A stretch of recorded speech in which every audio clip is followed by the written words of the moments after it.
Secret.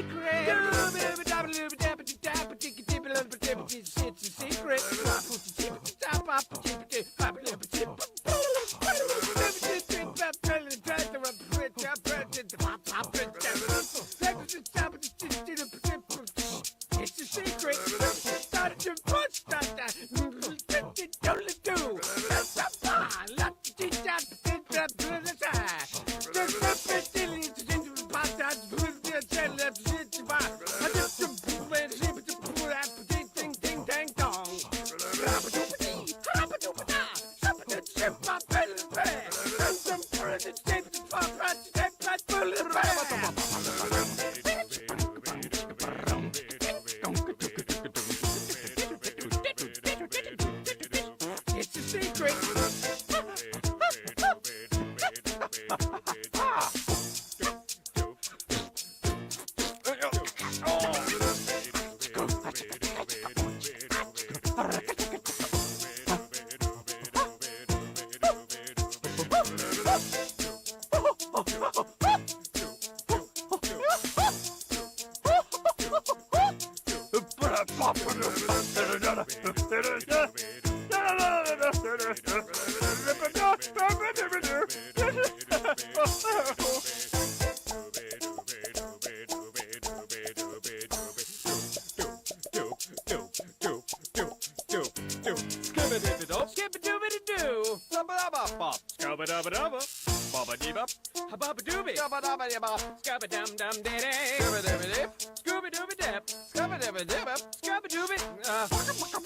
Now you're talking.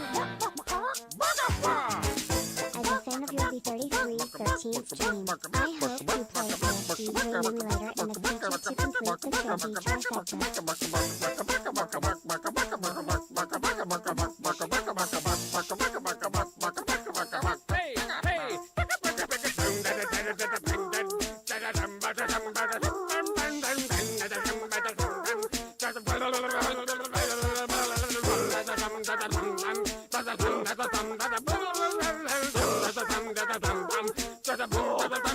It's a secret.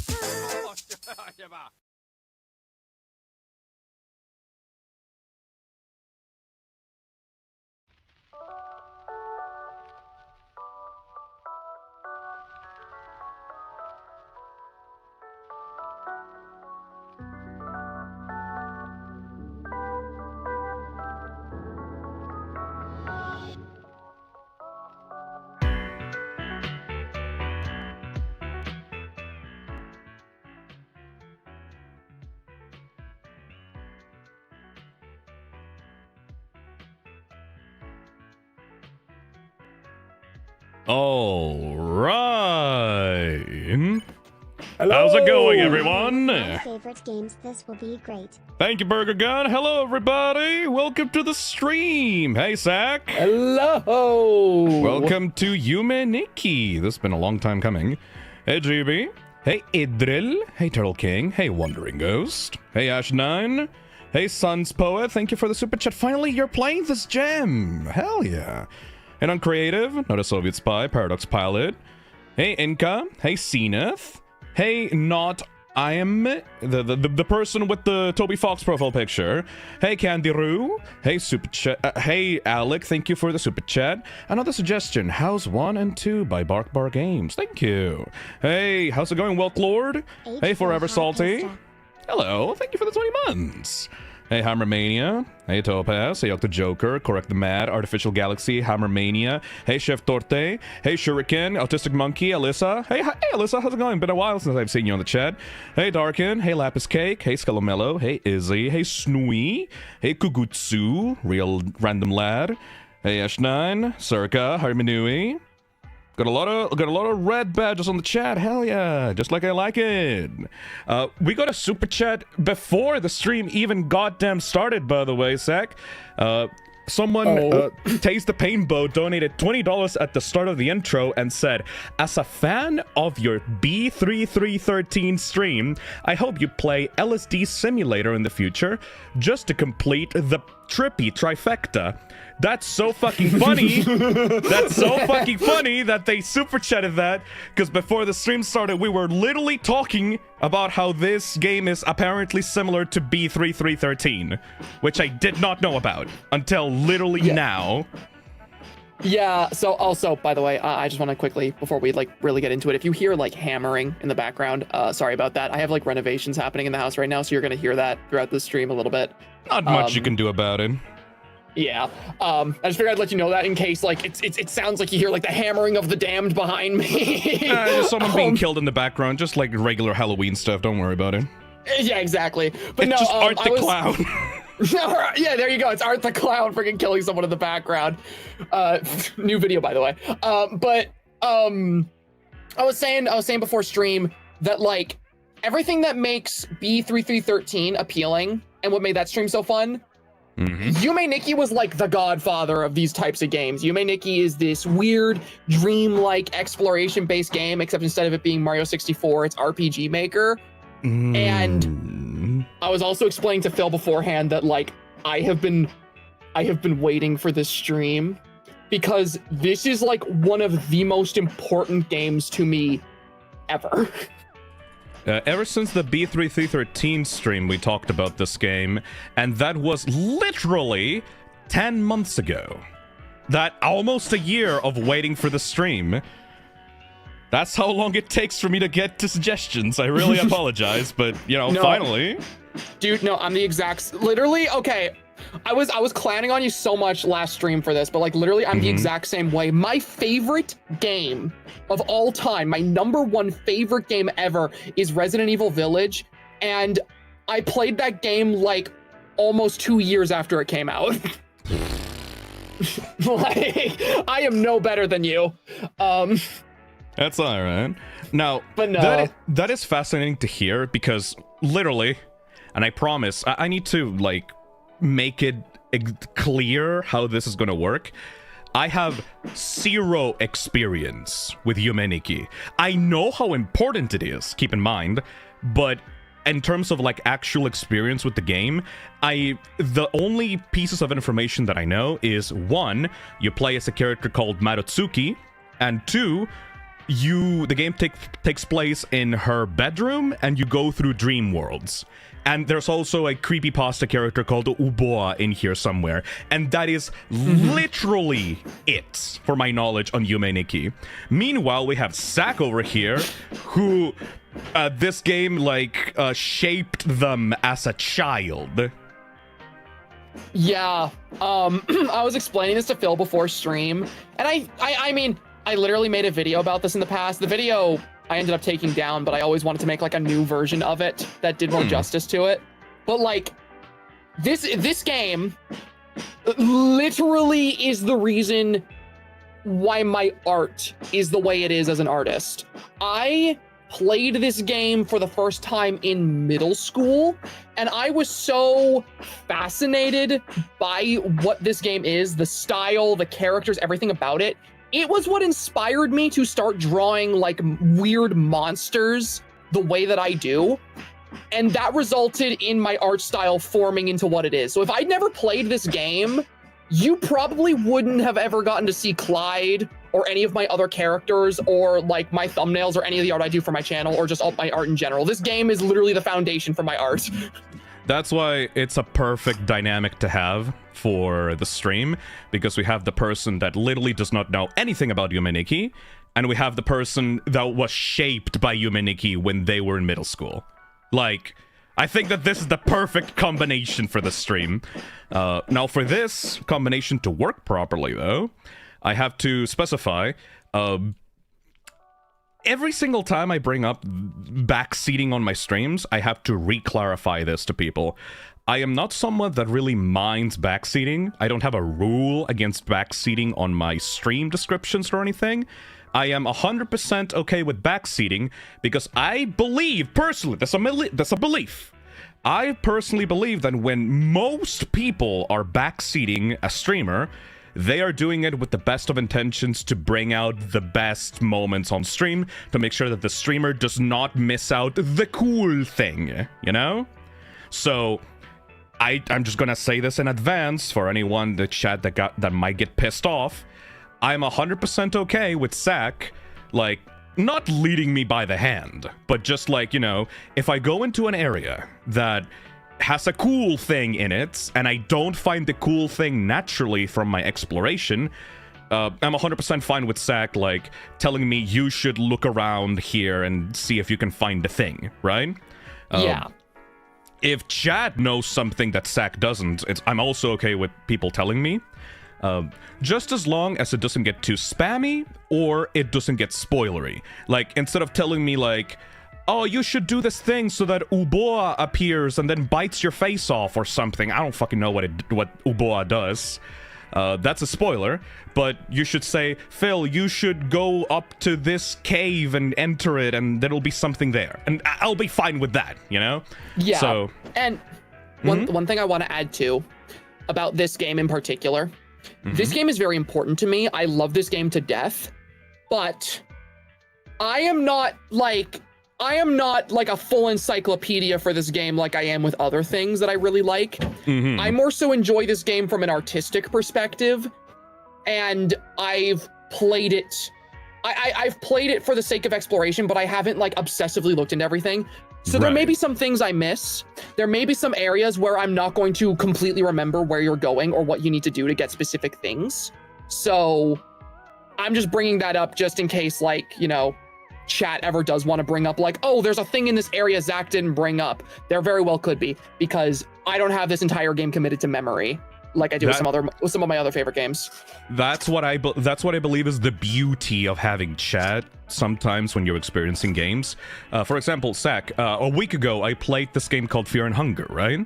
And this game is supposed to be like a very difficult, very like nightmarish, like very violently dark video game about like trial and error over and over, like experiencing death and dismemberment and like horrible stuff, right? I had a wonderful time with Fear and Hunger because a bunch of Fear and Hunger fans didn't backseat me, but like helped me out with tips and information to make my experience like the best it could possibly be, right? I had a wonderful time with Fear and Hunger. So I kind of want to keep that energy up, you know? I'm not someone that is going to get constantly bothered by people telling me what to do, because as long as it leads to something cool or like a good experience on stream, I don't give a fuck, you know? So that's my philosophy when it comes to this. If Zach doesn't know something on a certain area, and I just look at chat and they tell me you should look into this place, I'll do it, and hopefully it'll lead to a cool moment on stream. You know, there's a bunch of Yume Nikki fans out there.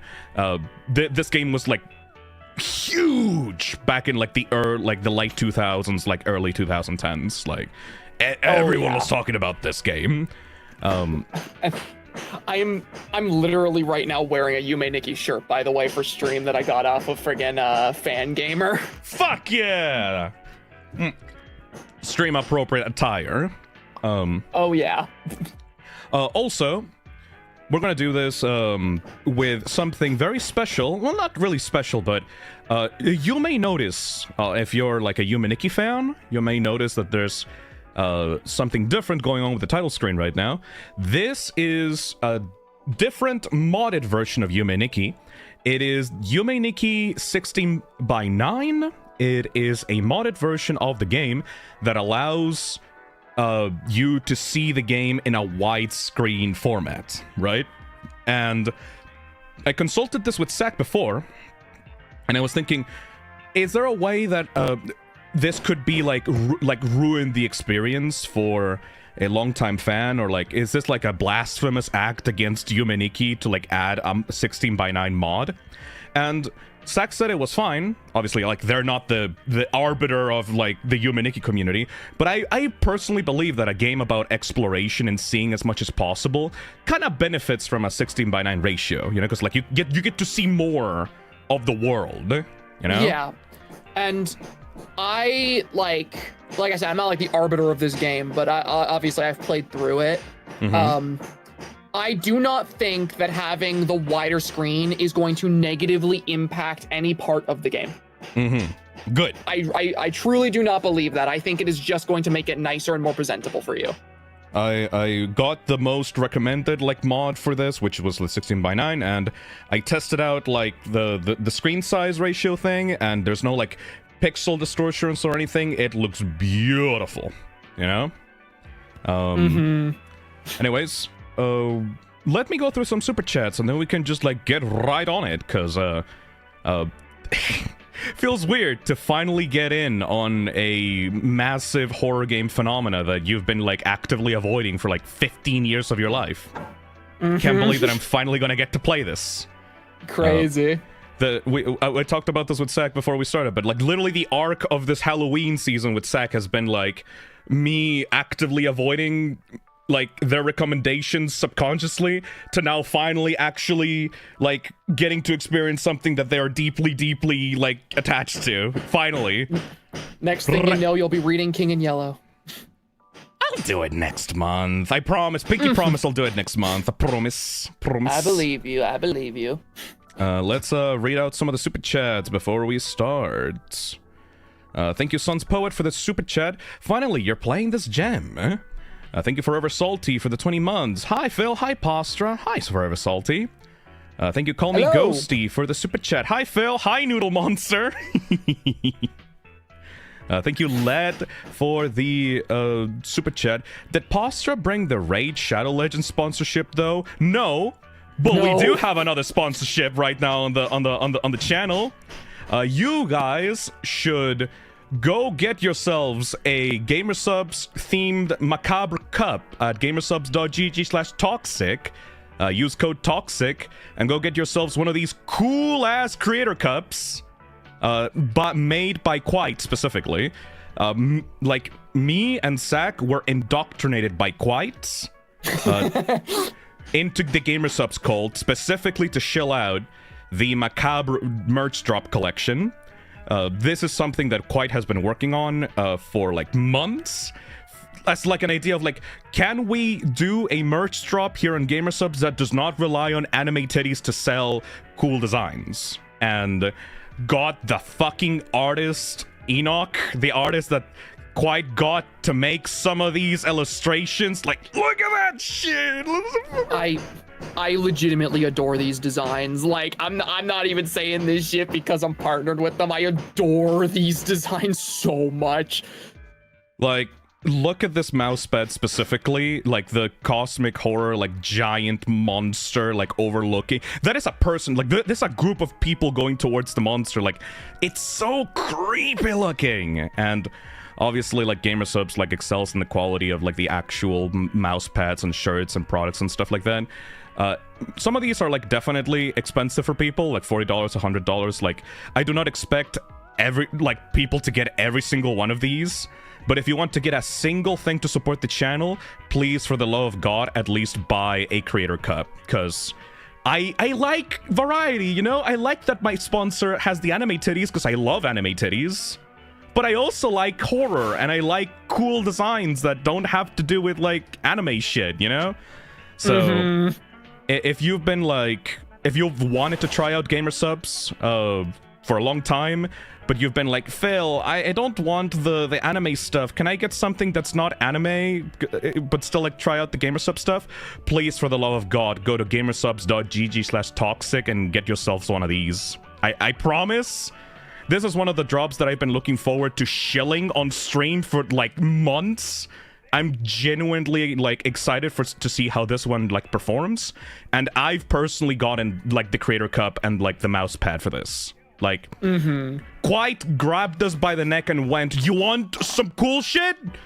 Change your, like, link ref to this, please, for the love of God. Make this work, I beg you. And I was like, okay, let's fucking do it. Pretty sure that... Okay. Pretty sure that SAC also got a plug for this on their Terrifier video that they released like an hour ago or something like that.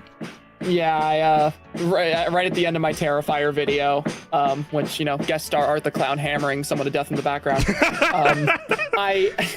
I did plug the Macabre collection because I just, like I said, I just fucking love the designs. I really want Gamersubs to sell more stuff like that. It's so cool. So yeah, if you want to support if you want to support the channel and want to get something cool out of it, please at least get the Creator Cup, I beg you. Let's continue with the Super Chats. Hey, Cybernetics, thank you for the Super Chat. I love Yume Nikki. Let's go experimental games. Oh, yes. Quick check, Zach. When was Yume Nikki released? So, Yume Nikki... Oh, this is an old-ass game, dude. Yume Nikki was released in 2004. Which, if you want to feel old, I'm 1 year older than Yume Nikki. This game is 1 year younger than me. Chat says Ankh era game. Ankh status game. I was born that year, says the on the cartoon. Not notice if it's by. That's my birth year. That's literally an over 20-year-old indie game. Oh. Yeah, this is 21 years old, this game is. I was born in 1999, but still feel Yume Nikki being 20 years old does not feel correct to me. Yeah, no, because like this game was played pretty frequently. In just like that era of YouTube that was really focused on RPG Maker horror, which, okay, if I can, if I can, if I can feel old for a moment, I really miss that era. I miss when RPG Maker horror games were like a super common thing. That was my shit growing up. But like, yeah, this game was played a lot during like that RPG Maker era of horror games. So it feels weird saying it's 21 years old. Do you recognize these names that I'm gonna throw out at you? Thank you, Jeremy, for actually buying the Creator Cup. Holy shit, thank you so much. Hell yeah. Oh, hell yeah. And you got the shirt. Hell yeah. Thank you, Jeremy. Let me round out some names to you and see if you recognize any of these. Do you recognize the RPG Maker horror games Mad Father? Yes. The Witch's House? Yes. Corpse Party? Oh, yes. Ao Oni? Oh my god, yes. All right, what else? I know a bunch of them, but like, Did you ever play Magekko Castle? I believe that was the name of the game. Magekko Castle. Ib, yeah, we played Ib on the channel like years ago with Azazel. There was the Crooked Man. Yes, I know about the Crooked Man. There was a bit more of a recent, like a little bit more of a recent one, but there was Stray Cat Crossing. I do not know about that one. I really like Stray Cat Crossing. That game's really, really good. Huntress of the Hollow, according to chat. Cat in the Box. Mario in the Music Box. Yeah, that's one of them. I guess it fits into that category. Off technically fits into that category as well, even though it's like a proper RPG. Lisa the Painful. The first Lisa game. Oh my, did I ever tell you that whenever I was in high school, like high school, middle school, I was so obsessed with RPG Maker horror games that I downloaded RPG Maker and as a kid tried making an RPG Maker horror game. Okay. You know what? Yeah, me too, actually. When I was a kid. That is awesome. Me too. I actually did get inspired, like, after I saw, like, a YouTuber, like, play Mad Father, and, like, finding out in the comments that, like, oh, this was actually made in RPG Maker. You can make your own games in this thing. It's like, oh, can I try it out? And I downloaded a pirated copy of RPG Maker XV or something like that. And I tried out making like a little level on it, and I was like, this is bullshit. I don't know how it works. I hate it. I don't want to be a game developer. Yeah. This sucks. This takes too much time to do. Wah, wah. No, I was the exact same way because I so badly wanted to make like an RPG Maker horror game. I downloaded RPG Maker. I even made like a little sprite sheet for like this little main character. And then I started working on it, but of course, at the time I'm a kid, right? You're like 5 years old. I had no fucking clue how to plan making a video game. It's not as simple as having some OCs with some sad lore. So, like, I just kind of sat there and was like, I made this character. I don't understand anything else about this. I give up. Fun fact. If I had to chart the way that my life on the internet worked out, The very start was me looking at YouTube videos of PewDiePie playing Amnesia, then YouTube videos of people playing RPG Maker horror games, which then led me to try out RPG Maker, which I gave up on because it was too complex. And then, you know what my next step in that chain was of like What's internet fandom? I said, oh, you know what I could do? I could try ROM hacking. And I went into like this Super Mario World like forum and tried to do like ROM hacking for the original Super Mario World, like go into ROMs and like edit them and make my own levels in Super Mario World. So like literally the very beginning of my stay on the internet was me like trying to fiddle around like adjusting these games because I didn't know how to make something of my own. Also, thank you so much, Dawson, for buying the Quiet Macabre collection, and Allison for buying the Macabre collection. Fuck yeah, thank you so much. I really like it when the shilling works and people actually get stuff that they actually will like. Thank you. Yeah, that's so awesome. Imagine being sponsored by a company that you actually like and you like their products and you're actually passionate about, like, you know, recommending it to people and stuff. I'm so glad that you are sponsored by GamerSubs. Like, dude, I welcomed you into the family. I was so excited whenever I got approached with that. They've been like I was talking to you before about this, like before the stream started. They've been treating me so well this past year. I started with them literally on like the 25th of October. Like my contract is up for renewal right now, and they told me like, yeah, no, dude, you've been doing great. People have been loving the stuff that you've been doing. Like, they've actually been using the code. We recently actually cracked like over 1,000 like actual tubs sold with the code Toxic. So thank you so fucking much to everyone that has actually used the code. I've been tracking it down on the creator dashboard. Like, it's been like over 1,000 tubs sold with the code Toxic. Thank you so fucking much. That's so awesome. And every time I need like something from them, like I need an asset, I need like them to change the link or something. I need them to like give me one of those like creator calendars or like get me into one of the promotions. Like, they just give it to me within a day. They are fucking awesome, you know. So I think that you'll be pretty happy, like, from now on after you got signed on. I was very happy to like see in the video that you got signed on with them. Yeah, I was super excited to like even just like promote that at the end of the friggin' Terrifier video, because like I was saying to you beforehand, they feel very like unintrusive and just like nice. Just be like, hey, here's the thing, I have a code. Like, literally, that's go it. check it out. I like drinking this flavor. I like the guacamole gamer fart. Please go buy this flavor if you want to buy a tub, because this flavor is nice. I think that yours. Which one was yours that you liked? I really liked the lean flavor, because the one with Joe Biden on the cover. The one with Joe Biden on the cover, yeah. Because I can't really drink caffeine. Caffeine does not agree with me, so I make a point of drinking like the non-caffeinated stuff, and I actually really do like it. If you like strawberry lemon, I recommend that you ask your GamerSubs rep to give you a non-caffeinated version of the guacamole gamer fart, because that's like bar none my favorite flavor. Every single flavor you can get caffeine free. Like, it doesn't really matter. Though I prefer it with caffeine because I'm an actual addict, and like it just makes me feel so fucking good, dude. Oh my god. Did I tell you the story about like whenever I would try to use caffeine to like give myself more energy? I think you mentioned it like before we did D&D for like a little bit, but like refresh me. There was one time, I don't recommend this method, chat, for resetting your sleep schedule, but to reset my sleep schedule, I ended up pulling like a complete all-nighter, and I stayed up the entire day so I could go to bed at my desired time, because my sleep schedule was so bad that like I got to that extreme.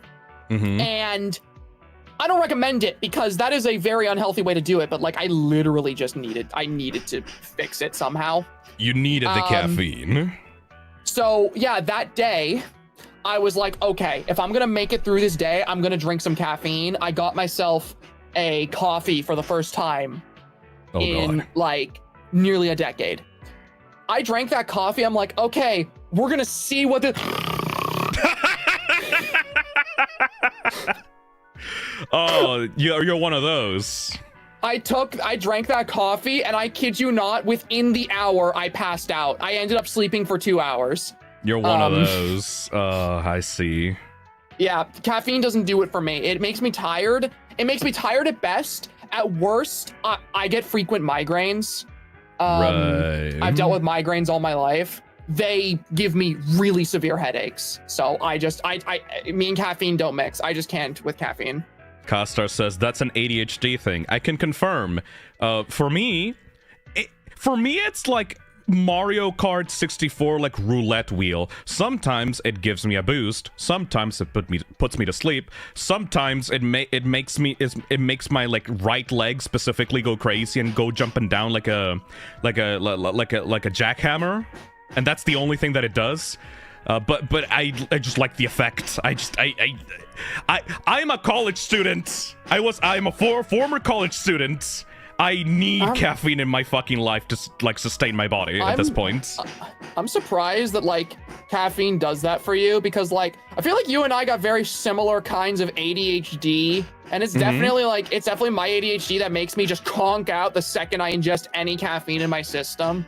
It genuinely depends. I think it depends on the time of day, because like whenever I've gotten this habit of like whenever I drink it in the morning, I feel awake and it helps me like get up in the morning, right?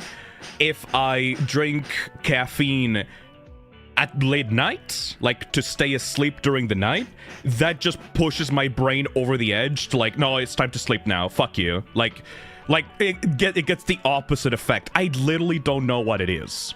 It's so weird. Gerald Shion Chat says, by the way, heard that caffeine has different effects with people with ADHD and autism compared to neurotypical people for some reason. Don't really know why. Yeah, that's a known fact, and I literally haven't made any like point to figure out why it doesn't. Yeah, I kind of figured that was the case for me whenever I drank caffeine, because I mean, like, if you didn't know this, I'm really neurodivergent. If you want proof, there's this YouTube channel called Pastra that is living proof of it. But yeah, no, I caffeine and I just never mixed because of that. You know what? This is not even shilling time. I'm just genuinely fucking curious if like what the effects of like AFK is gonna do to your body. Because if you don't know, that's just melatonin, right? Yes, it's melatonin. Yes. So I can actually answer that because back, especially whenever I was like working in retail, I used to take melatonin whenever I needed to go to bed early. Yeah. Literally, all melatonin does for me, it helps me sleep, but it gives me weird fucking dreams. Ooh, like good ones or like bad ones? So, whenever I have weird dreams, I get like really weird nightmares. Like, not the kind of nightmares that like keep me up, but like the really weird kind of nightmares where like I can recall them in great detail, and I will actively like, I've actually had a couple of nightmares, fun fact for chat, that I have written down on like paper after having them, and they have inspired some elements of like my original horror work. Interesting. All right, then in that case, you should talk to your rep and like have them send you like at least one of those AFK tubs to like help you, like the sleep aid tubs, and they have on the side. I literally like bought like alongside the Creator Cup, the Macabre one. I bought like an AFK, like a Silver Veil AFK, because I want to see what the effects of melatonin are inside of my body. And if our ADHD body shits are like similar, I am actually really excited for the weird nightmares. I have never tried any sleep aid agent ever, so I'm actually really curious now. No, it definitely helps me sleep, but yeah, no, like I just get really weirdly like vivid nightmares. Like I remember because I saw someone in chat asking me like if I had a specific example. I don't think you never saw like Dreams of an Insomniac Volume 1. I don't believe you did. I'm still saving myself for that. Yes, I'm still saving myself. Did I make you aware of the fact that I'm not working on that as like a series anymore? What? I canned it as a series and I'm working on it as like just What? one big project instead now. I didn't know that. Yeah, Wait, like I a mean, movie? Yeah, like a movie length project I'm working on instead. Huh. I guess I never told Yeah. you that. I announced it on a video on my second channel. But You have a second channel? Yeah, I just use it to post random bullshit though. Like Oh. the only things that are really on it are like the announcement about DOAI, and I posted like my best Resident Evil Village speedrun. Holy shit. But Yeah, this completely news to me, actually. that's really funny. Wait, so does that mean that the old episodes are not like canon, or like are you gonna? It's like volume 2 going to be like a giant movie thing? Like how's that gonna So- work? Those videos I'm kind of treating now as just being like pilot episodes for the concept. Just because Huh. like I explained this in like the big video I was making. I wasn't really fucking with making it as a series because it was a really, really big time commitment for something that was so big and ambitious. Right. And it ended up being so big and ambitious for my first project that it kind of experienced intense scope creep, and I didn't want to be working on it till I was 30. So I just kind of like went full stop, and So you changed it from a series into like a big, like lengthy project instead, like putting all the stuff that you want in it in one big like video. yeah, exactly. And like I'm honestly like with the new project I'm working on with it, like I'm obviously like I'm not gonna give away everything about like what I'm currently working on with it because you know, it's still a work in progress. But like a big reason too why it's not being made into like a big series anymore is that the series was presented as analog horror and found footage because at the time it was the most accessible medium in which I could make a horror series, but it was never the Right. medium I wanted the actual story to be presented in. So I kind of, it was one of those things where I'm like, yeah, this is experienced too much scope creep. I don't want to be working on it for so long. Every entry, like volume 1 took over a year to make. I don't want to have it be like that for every episode. I'd rather like focus on making it the medium I actually want to make it in, and I'd rather focus on making it one big project that I can release all at once. You know what but that all that to reminds me say, of? Oh, You know what that reminds me of? What's Like this is something that happens to like most analog horror creators, like with like big series. That have this thing where like they release consistent episodes like at the very start, right? And then the series starts blowing up, and because it starts blowing up and getting a fan base, those people, because like they start with the best intentions, obviously, they want to make it better and better and better and lengthier and bigger in every single episode forward, right? The problem is, once you start with something just purely as, you know, an experiment, and you don't really take it that seriously, it's really easy to come up with new stuff right away. But once you start getting inside of your own head and you start to like suffer from scope creep, the episodes take longer and longer and longer to come out. The best example of this is Walton Files, actually. I saw the Walton Files as like this thing because like Martin was like in my Discord server when he was originally making that series, and he made those initial first few episodes as like that's like a thing that I'm working on as a side thing to my FNAF fan game, right? And then once that series blew the fuck up, he said, okay, I need to actually be serious and put like actual serious artistic commitments into this, you know? And then from Bunny Farm onwards, like it became longer and longer and longer, and he became more and more scared about, I worry that this is not the best work possible. And so like the series kind of stopped it in its tracks because of how longer each episode had to be. So I'm actually really happy with that decision that you made, because it means that instead of having to work within a format that you're not comfortable with, you're putting your all into like one big like release. You know, I think that's better for those types of creators. Yeah, and I think a big thing too is like I kind of explained that in the video I made about it, but like the thing was with DOAI, like I said, it was an analog horror project because it was the most accessible medium for me at the time. Yeah. However, like, I enjoy analog horror, and I like the idea of making stuff in the found footage genre, but like, that was never a project that was supposed to be found footage or analog horror.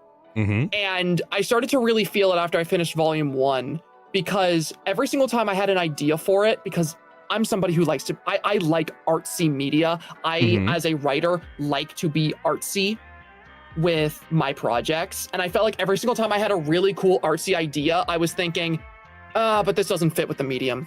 This doesn't fit in It had to be analog horror. contained within found footage. And whenever I started to really think about it, I'm like, why the fuck is this like found footage? At the time it made sense, but now it's just limiting me, and it's like I don't want to do that. I don't want to. So that's why it stopped. And I still get people being like, where's DOAI? And I'm like, I'm not working on it right now. I'm working on other stuff, because like when it comes to my own original works, I have a lot more passion in art and writing, especially writing. I love writing so much. That's why I made a fucking like, how long was the Jeff the Killer rewrite? And it was just a story that I wrote and narrated. And that felt amazing. The Jeff the Killer rewrite's my favorite original work I ever made. Genuinely had a fun time reading it too. So like yeah, you're doing good with the writing. You can do some good like horror stories in the future. Absolutely. Ultimately, it's all about what you're passionate in. You know, your strength is definitely in writing. When it comes obviously when it comes to like your scripted videos and like your original horror stories or like your creepypasta rewrites. That's something that like it's the complete opposite with me, because like I struggle so fucking much making a single scripted video. So I very much respect that ability that you have, because I don't have the ability to write stuff in a Google Doc very easily. That's my thing. Like if I ever sit down to make like an original horror series again, my like dream project to work on now that I have like this better understanding of what I want as like a creator and an artist, I would love to just create an original series where it's just like almost like a Goosebumps thing, where it's just like a series of original stories that I just write out and narrate, like the Jeff the Killer rewrite, with maybe some like accompanying visuals drawn by me. Like that's my idea of like an ideal. You could totally fucking do that. Original horror project. People would eat that shit up. Like if it was like well written, like people would totally fucking love that. I mean, audiobooks is a thing. People love hearing like their favorite YouTuber voice like read out like a cool horror story that they're into. Like that's why I did chill reading, man. Like people are genuinely into just like hearing their favorite like YouTuber or like personality read them out like a horror bedtime story. I think that would work out perfectly for you. That's the kind of stuff I'd love to do. Also, I realized I got really sidetracked from the original thing I was talking about, because somebody was asking, oh, what nightmares inspired works of yours? And I got sidetracked because the whole DOAI thing. That came out of left field for me. I don't know fucking know about that. No, that's fair. That like announcement video I made didn't even get like 20k views because it was on like a second channel, but I didn't want to post it on main. Damn. So like I don't blame people for not knowing. But right. the thing I was trying to get to, in DOAI Volume 1, I had these characters I introduced called the Caretakers, and they were like these people that worked at this asylum, and the whole thing was that they wore these suits that made them all look like Lank Man. They had like yellow bandages all over their head. They wore these giant red circular goggles, and they wore like black trench coats. So like their silhouette looked like Lank Man, but up close you could see there were people in suits. The inspiration for them came from this really vivid nightmare I had a while ago that scared the shit out of me. Where I was literally like, it was a dream where I was trapped in like a cage, like a prison cell. And there were people who would come into this room to take care of me, to like feed me. And every single one of them was wearing a mask that was like, and it was like they had cut off someone's face and they were all wearing an identical face. So like, it was like a Leatherface type thing, but all of them had the exact same face they were wearing.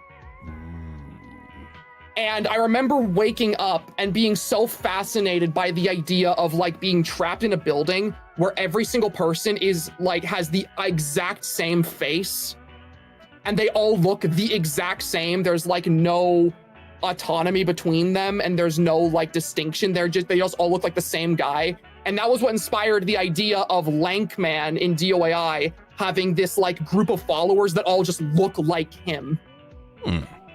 So wait, there's an that was example of actually that. put into the episode, or is that for like the future? In the actual DOAI Volume 1 episode, the caretakers actually appear, and they were physical costumes that I made.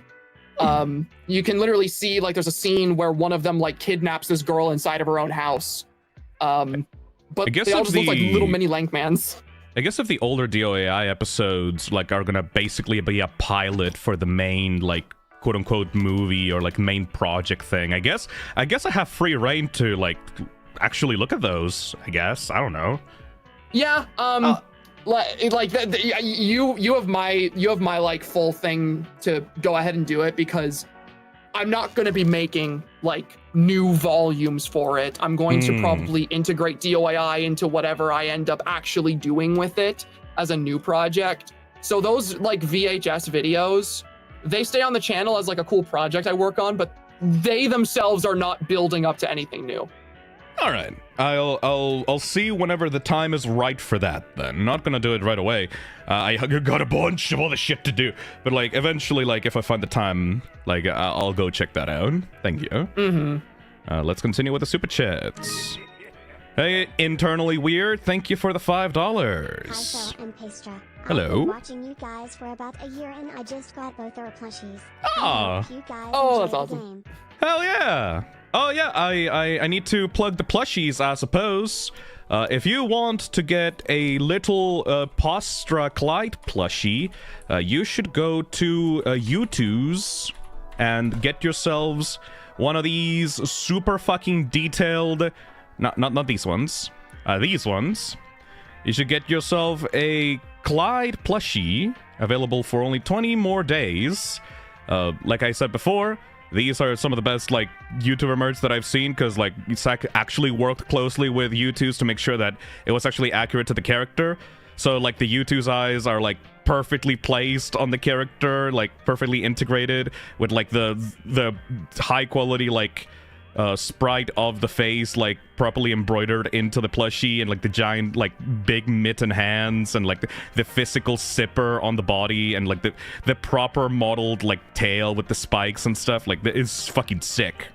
I love it so much. It is my favorite piece of merch I ever got to release, dude. And if you want to support specifically Fi, or get yourselves a pumpkin Halloween spooky Fi plushie, you can go to makeship.com and get yourself a spooky pumpkin Fi plush, only available during October. You can do it the QR code or the thing in the description. We're 95% funded on that one. That took quite a jump from yesterday, actually. What the fuck? I just noticed 95% funded. We might actually be able to fund it by the end of this week. It only took 2 weeks to be able to 100% fund this thing. Fuck yeah. I did not expect it to be that fast, considering that this design literally got debuted 2 weeks ago. Like, this has not been a long time coming. Like, this is literally just something I made up for October. So thank you so much for everyone that, like, really liked the design enough to, like, get a plushie of it. Thank you. Hell yeah. I'm very happy, actually. Hell yeah. Anyways, that's enough shilling. That just the gamer sub stuff and the plushies. Let's continue with the super chats. Hey DoCML, thank you for the super chat. I played a bit of this game yesterday and didn't even get that far. I can already tell we're in for a ride on this stream. Also, you gotta play Battle Block Theater someday. I played that game all the way through, like, when I was younger. I think that there's not much surprises there for me. Hey, Taste the Pain Boy, thank you for the $2 super chat. This was basically the OG RPG Maker horror game. I agree, it was fucking everywhere when I was a kid. Hey, Free Spring. Pastra, I have a question. Can I watch this stream and after still playing and discover new stuff? On the game? Oh, absolutely. You can play Yume Nikki several times and still find new things. I can't say anything about it myself because I don't have any experience with the game. But if it's going to be like B3313, I don't know how big this is. Like, I don't know how the scope of the game, right? but the whole deal with B3313 is that you could explore this giant location with like tons of doors and doorways and rooms that are like hidden in every single crevice of the game. So if it's anything like that, any door or any area that I don't explore properly, you're probably going to be able to find new stuff there for your own playthrough. Also, this game is fucking free. I would just like to point out, you don't have to experience this game through me, through my stream. You can just literally go play it right now. Like, it's free on Steam. Though apparently there's a remake called like Yume Nikki Dream Diary that is like 3D. It's not as good. I'm just gonna flat out say it. It's not as good as the original game. Oh. Yeah. Yeah. I guess that's the reason for why people told me to play the original specifically. Okay. Yeah, exactly. Damn. That's a shame. Thank you, Crypt Tidings, for the $10. Never played Yume Nikki before, but it inspired the predecessor to one of my favorite games ever in Lisa the Painful. Mad respect to this game. I still need to cover Lisa the Painful. Thank you so much, Grit. Thank you so much, though, Grim Tidings. Thank you, Fresh Senpai, for the 24 months. What? Thank you for the 24 months. Yeah, I like to shoot the shit with Zach on the streams. Usually whenever we do a stream together, like the starting hangout portion is usually very long, because we just start bullshitting about anything that comes to our minds.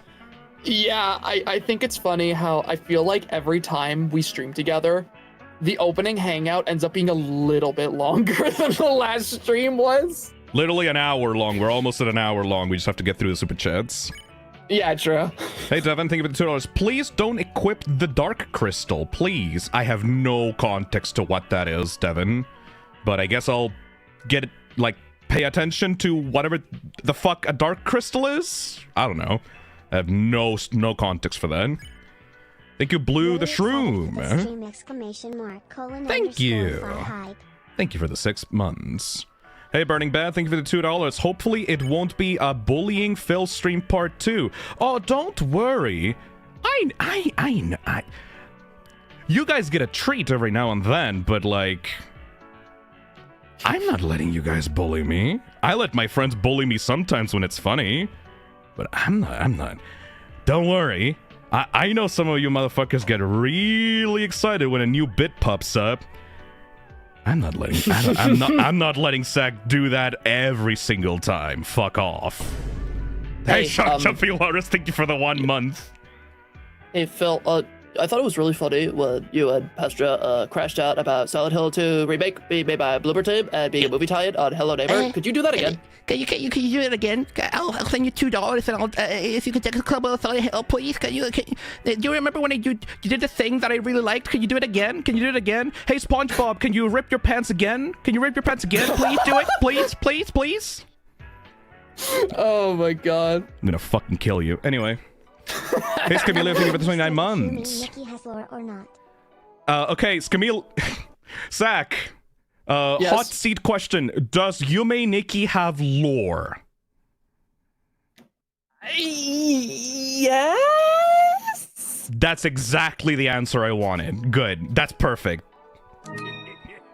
Hey, T. Reddish, thank you for the super chat. Hey guys. Hey Phil, hope you are doing better. I'm doing chill. Again, paste a happy spook month. Happy Spooky Month. Happy Hell Spooky yeah. Month. The spookiest time. Hey, Ultra Luna, thank you for the membership. Thank you, Starsky93, for the 30 months. Never played Yume Nikki. Looking forward to it. Don't worry, you got about 4 minutes before we start. Never played Yume Nikki. Looking forward to it. Thank you, Ultranak, for the super chat. I also promised myself that I would read The King in Yellow. That was like 2 years ago, and I didn't read it. God damn it. I mean, you know the best part about doing these streams? When, like, there's a good bit on stream? The thing that warms my cold, dead heart every single time after I finish a stream that I'm really happy with is going on #Fizzart on Twitter or Blue Sky and seeing people draw fan art of the streams, like their favorite bits of the stream. And there was a specific piece of fan art that I want to shout out. Let me go on Blue Sky and find it. right now. It was one of the latest ones by Lord Kim Kitschy. And this warmed my heart so much, seeing someone make a physical bookmark out of the stream here. Making a physical bookmark of me, the Deltarune fan, and Clyde on the other side. And next to it are legitimately an actual copy of The King in Yellow. And they're using the bookmark to read The King in Yellow. That is like so cool. That is so cool. Laminated bookmark fan art. I love it so much. It's so cool. It's so cool to me how that bit ended up spiraling into multiple pieces of fan art of me like towering over you with your worst nightmare, a book, and then and then seeing stuff like that where people are now reading with a bookmark of you not reading. I adore like motivating people to actually get into the stuff that I like. Okay, I know this sounds like shilling, but I'll legitimately say it. Like, I like it when I like something, and then I tell people to get into the thing, and then the people get into the thing, and they tell me, "Yo, Phil, this is nice." Like, Resident Evil. You know, I forced my audience to get into Resident Evil. I forced my audience to get into Silent Hill. I get a sponsorship by Gamersubs. I legitimately like the drink, and I tell people to go buy it, and then people tell me, "Yo, Phil, I got the thing. It's really tasty, actually, thank you." Like, I'm so happy. That's the best part about this. I mean, dude, you basically just described why my entire YouTube channel exists, because I get that same feeling. I literally use my channel as an outlet to talk about whatever I feel the most passionately for at the time, to try and get people into it. I mean, like, literally today, with the Terrifier video, I've had several people in the comments saying, "This video is finally what pushed me to watch the Terrifier films." And like, Terrifier is my favorite slasher franchise of all time. So seeing that, it's like, yeah, more people are watching my favorite slasher series because they saw my goofy video about it. That is so awesome. I will forever be grateful to everyone on chat that is not just like clapping and like honking their clown noses and going, "Haha, the funny clown man did the funny clown thing," but like actually listen to me and actually get into the things that I like. Genuinely thank you to everyone that genuinely listens to my recommendations. Thank you so fucking much. Thank you, Diamond Soul, for the 15 months. Then this game is unk. Gah, I hate the word unk so much. You don't like the word unk? Uncle. You don't like the way the word unk rolls off the tongue? It really doesn't. Like, specifically, it does not. It really does. Like, you know, it's got a ring to it whenever I say unk, you know, like. It feels like a slur against old people. Thank you, Mimetic Properties, for the 18 months. Game was originally released in magazines. It's old. You mean like in CD cases? Yeah, it's an old indie game. Sorry, I wasn't able to join the other streams. It's alright, Lightning. Unfortunately, probably won't be able to stay long this one, but hope you have fun. Thank you so much. Don't worry. You can tune in into whatever stream you want. Hopefully, if you're not able to tune into this stream, you'll still be able to watch some of the cooler moments if you use the timestamps that I provide. I take a lot of time and I take a lot of pride in timestamping every single stream of mine. So if you don't have time to hang out on chat, at least you can, use the VODs for their intended purpose. Thank you, Blinky, for the €2. Postra, have you ever heard about Garth Marenghi? The fuck is that? That name rings a bell, but I don't know why. I don't know what that is at all. I've heard that name before. I think that might have been recommended to me before, but I'm not familiar with it. Alright, thank you, Dosiamal, for the super chat. Postra mentioning Mogeko Castle just unlocked a whole-ass memory for me. Not sure if you'll be able to play that, but please, if you can, do. Thank you. Hey, Arif, thank you for the super chat. Pork Chop exists because of you. I love that game. Technically, no, it doesn't exist. not anymore. Thank you, Ultra, for the super chat. Me too. Fuck yeah. Thank you, Internally Weird, for the $2. Birthday was the 15th. I watched your VODs all day. Happy late birthday. Thank you. Dude, Phil, did I ever tell you the story about friggin' Pork Chop's Adventure and when I played that game? No, you have not. You've never mentioned anything about my old fan games to me. So I played Pork Chop's Adventure whenever I was in school. Mm-hmm. Oh god. And yeah, sorry to make you feel old there, but I played that game whenever I was in school, and at the time it scared the shit out of me. I became friends with you later. Like, this was after the Bendy stream when you and I actually started talking and became friends. And then I heard, oh wait, yeah, Phil makes games. Did he make anything? And then I looked it up. I'm like, he made Pork Chops? That random fan game I played as a kid was made by you? Small world, huh? Small world. It was genuinely the reverse of like what I feel like a lot of people, because I feel like, you know, people who played Pork Chops learned about you from that. I realized you made it after the fact.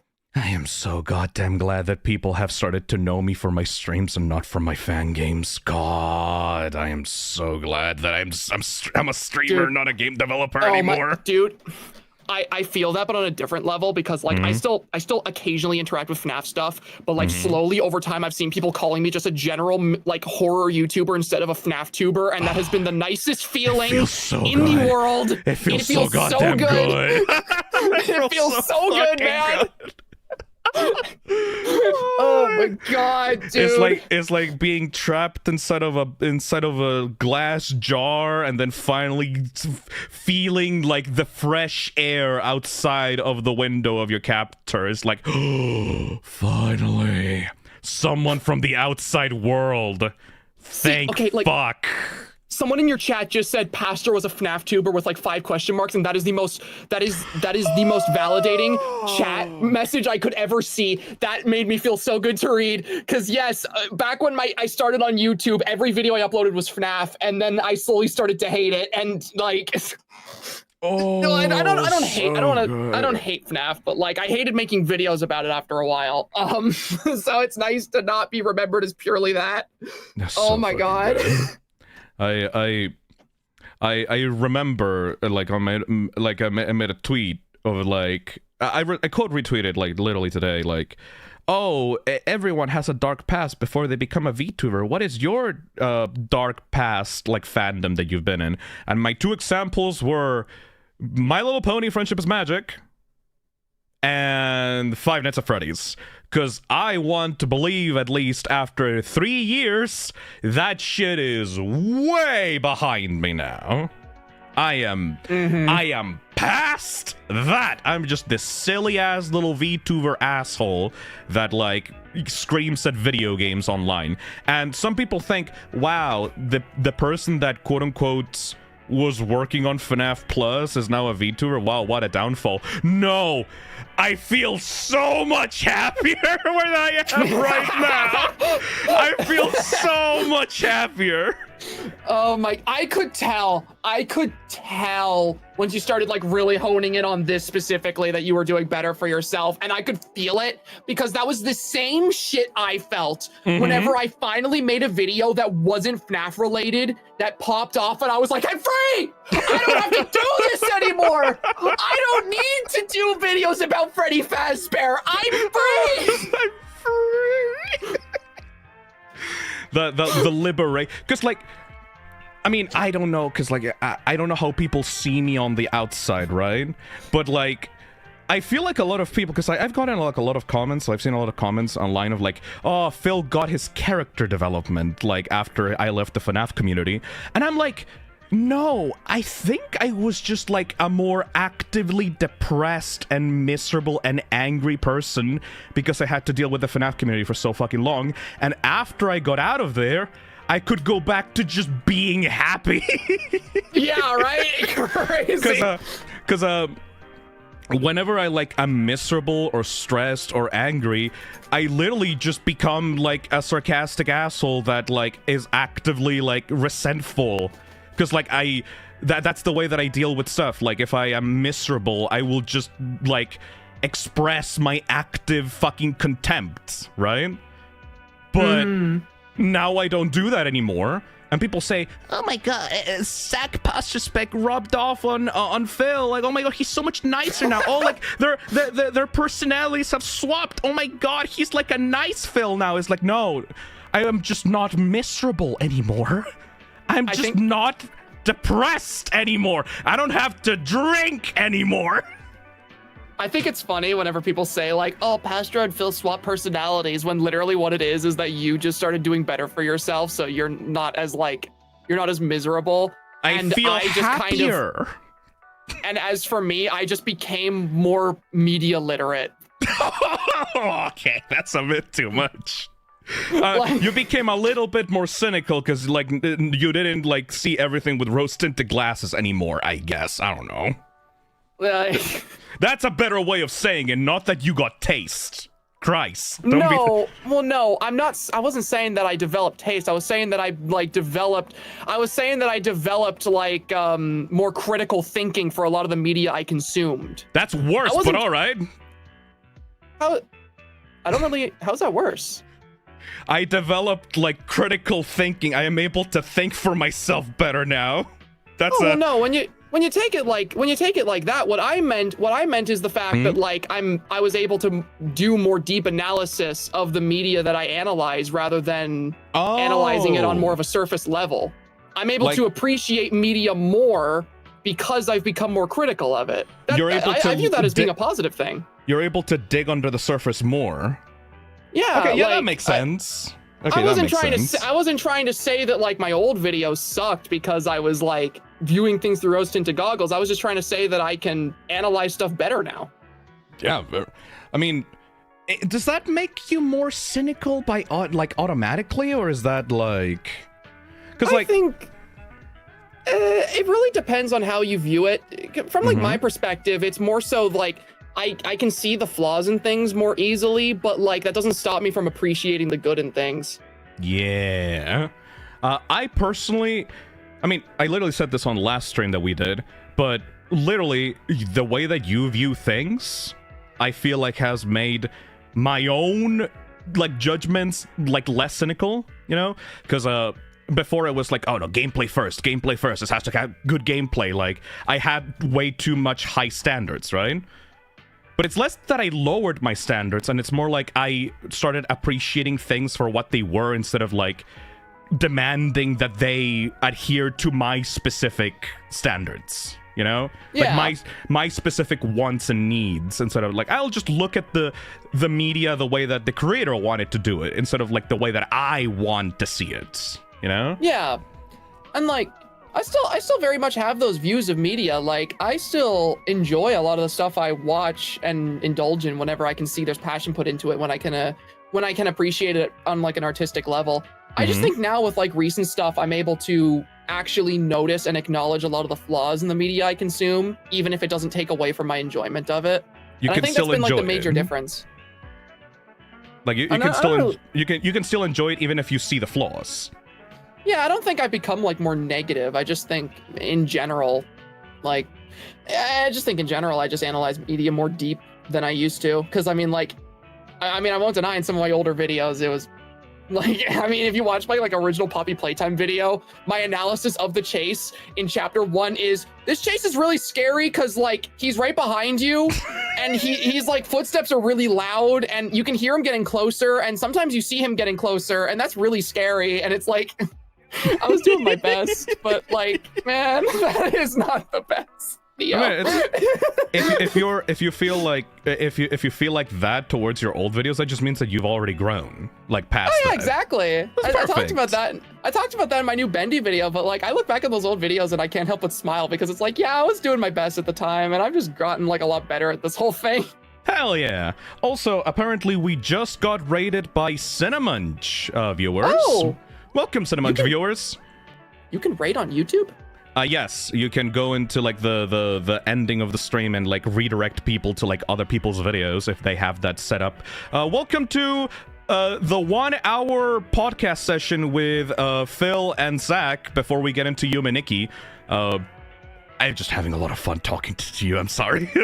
No, I'm the same way. Like, it's literally what we were talking about, the freaking Baby in Yellow, where people were like, are they gonna start the game? And it's like, oh no, I'm so sorry that the streamers are entertained right now. Oh no, I'm so sorry that we're having fun and interactive conversations with chat. I mean, better to get this out of the way now than to like cover the game's atmosphere with like our bullshit, you know? Yeah, exactly. We do have to get through the super chats as fast as possible now because we did hit the 1 hour and 15-minute mark. So let's get through these super chats and then play through Yuma Nikki. Thank you so much, Cinemunch, by the way, for the raid. I really appreciate that. Oh, thank you. Someone bought the keychain on the store. Thank you so much. Hell yeah. Thank you, Ultra Luna Lack, for the super chat. Sometime I wonder if coffee waking people is real. I mean, it is. I have seen the effects, and I have felt the effects. It's just very random for neurodivergent people because our brains work differently. Hey, Sans, thank you for the super chat. Caffeine for me is either delayed or extra quick. It always has a moment of zero energy and I take a 2-hour nap before gaining super speed. Weird. I've been on those exact moments. Hey, internally weird. Thank you for the super chat. I've never consumed like any Sonic media, and according to my boyfriend, I talk about it in my sleep religiously. That's probably a possession thing. You should probably check that out with a priest. Hey, Alyssa. Thank you for the super chat. Gordon's art style compared to the first TWF episodes is insane. NGL. On one hand, you get creators that take a little bit too long to like release their episodes of their art, but at the same time, it's also really nice when you can visually see their improvement through each episode because of their uncontrolled perfectionism. Thank you, Internally Weird, for the super chat. You inspired me to start rewriting Eyeless Jack, Postra. Ooh. Oh my god, that's really so cool. Awesome. Thank you, Coco Gojira, for the 31 Being sick months. for 2 weeks. Anywho, baby in yellow. Baby At yellow. least you didn't count super chats as reading. Fair enough. Thank you, Coco Gojira. Thank you, Mr. Shu, for the 11 Haunted house, months. so can't stay but have fun. You work at a haunted house? That's a fucking cool job. Hell yeah. Hell yeah, dude. That was literally my dream job before you two. Mine was being a bartender, but that's also really cool. I have a okay, I can't go on another fucking 10-minute like side conversation about this, but I have in my city a place called Fantasylandia, which is like a amusement park, right? It's the most famous amusement park in my country, and inside of that there's a haunted house, and inside of the haunted house is just a bunch of like copyright adjacent like rip-offs of like mid-2000s horror movies and horror games. So there's a Gyarados in there, like chained up to the wall that becomes free and like has like giant claws, and he like chases you through like a hallway from Resident Evil 4. That is so cool. Or you have like literally the well from like The Ring, and the girl with the black long hair comes out of it and like starts trying to grab you. Or you have like the ending bit of that like haunted mansion is like Dr. Salvador from Resident Evil 4 with like a giant chainsaw chasing you through a graveyard until like you pop out from the exit of the mansion. It's so fucking cool. That's so sick. I love it because it's so blatantly a fucking copyright ripoff of like all the popular horror stuff from the 2000s, and I haven't gone there since I was a kid, and I wish I could go there again, but you know, I need to find the time to go there again. Anyways. Hey Drew, thank you for the super chat. Speaking of dreams/nightmares, you two ever had a prophetic dream thing? I used to have some when I was young. It was mainly mundane stuff, though. Not particularly. I don't think that... unless you mean to say, like, those dreams were, like, I find, like, my family, friends, and loved ones, like, violently murdered by someone in, like, my house. Yeah, I have not had any other, kind of prophetic dreams. No, I wouldn't consider myself to have had any prophetic dreams. I'm not even sure what that means. It just means like stuff that feels like it could happen to you in the future or at any moment. I mean, like, maybe. However, like, no, none that really come to mind. Yeah. Thank you, Mavcoon, for the super chat. Have you two ever had double nightmares or dreams that you explore through your headspace until you're back to reality? I had a really annoying nightmare, like, where I kept getting killed by something in my bedroom over and over and over again, and every time I got killed, I would wake up in my bedroom, but it would not be my real bedroom. It would just be part of the nightmare again, and I would get killed again and again and again. And you would think, wow, that sounds like Groundhog Day. That is so fun. Oh my god, that sounds like such a cool night. No, it was annoying. Because I knew that I was in a nightmare. I just couldn't wake up. And I was like, get me the fuck out of here. Like, I hate this. I don't want to do this. Just stop. I've never really had what I would consider to be like a nightmare within a nightmare. However, like I was saying before, I just have some really vivid, like, weird, surreal nightmares that like stick with me for long periods after I have them. I'm gonna get the AFK drink and get the melatonin in my mouth and see what happens after that. I'm gonna tell you if I get any weird nightmares. Absolutely do, please. Hey, Aiden, thank you for the $5. Hey Pastra, will you show Phil any secrets in Yumi Nikki? That's what I invited them for! That's what the purpose of the stream is! The plan is right now, I'm gonna let Phil explore of his own volition, and if he winds up in an area where I know something cool is, I'll direct him to it if he doesn't find it himself. And once again, Zach is not the arbiter of Yumeniki knowledge. If they don't remember or know something in a particular room, you're more than free to point me towards it, as long as you don't spoil it. That's like the rules of the stream. Thank you, McNava, for the $2 super chat. Hey, Postra, thoughts of The Ring 2002? Oh boy. Oh boy. They're baiting you. They're baiting you. They're baiting you. I know they are. I know they are. They're doing the Silent Hill 2 thing. No, but here's the thing. I really like that movie, Phil. They're doing the thing where they want to hear you talk about this thing for an hour. Come on. Okay, I'll keep it concise. I'll keep it concise. The Ring 2002 is one of my favorite horror films, and it was what inspired me to watch the original 1998 Japanese film Ringu that it was adapted from. Ringu is in my top 5 favorite films ever made. I don't know if I'd consider it my number 1 favorite film, because that answer often changes because I'm just a very strong enjoyer of film in general, so it's hard for me to pinpoint my number 1, but it is definitely in the top 5. I think the 2002 remake, I think it is a decent American horror film. However, I believe once you see the original Japanese film it was adapted from, it's hard to appreciate it as much as you do beforehand. Because while I think it's a solid horror film on its own, I think it very poorly adapts parts of the original film that were just done better. Would you say then that someone should start with the original, or should they start with the 2002 film then? Like, I believe that the original 98 film, Ringu, is just the best way to experience the story, because Ringu, or The Ring, or whatever you want to call it, is a film that is inherently themed around Japanese culture. And so the original Japanese film is the best way to experience the story, because it is a much more refined version of the novel it was based on, and it best represents the sort of like mythology that it was pulling from, because the entire point of the film is that it's about an onryo, which is, you know, an inherently, that is a Japanese ghost. Yeah, that is more closer. I think if you want to watch a film that is more like baked into like Western culture and something that's like, I guess more accessible to a Western audience, the 2002 remake is a decent film. I just think Ringu is just a better movie, objectively though. Fair enough. Thank you, Hubster, for the $10. This is also a very influential horror game for me too, and can't wait to see you check it out. Hell I yeah. also want to ask if you or Pastra would check out Gregory Horror Show on PS2. That is on my list to check out in the future. Not on this October, though, but definitely in the future when I want to play a goofy-ass survival horror game. Thank you, Hubster.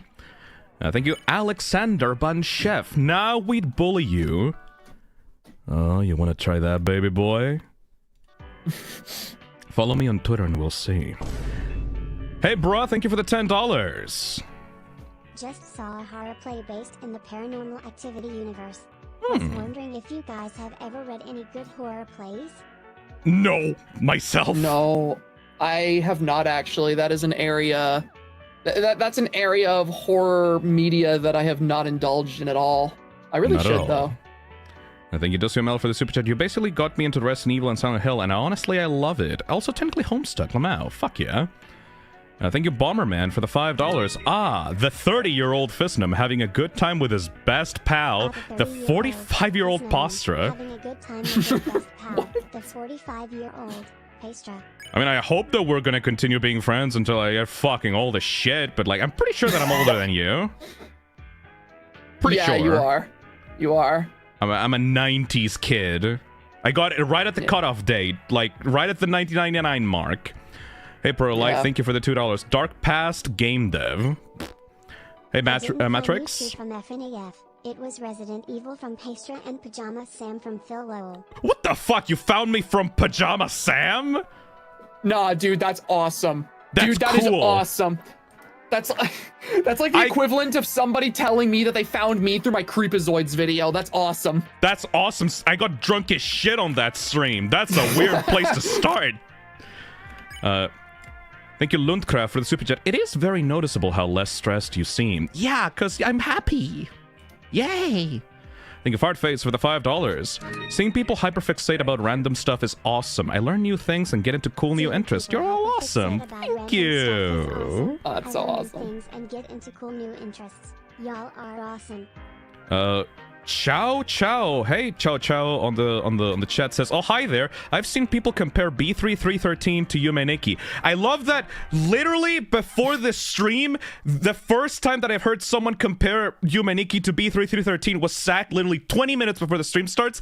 And now that they say it, everyone else is comparing it to B3313. What the fuck? It was an apt comparison. What can I say?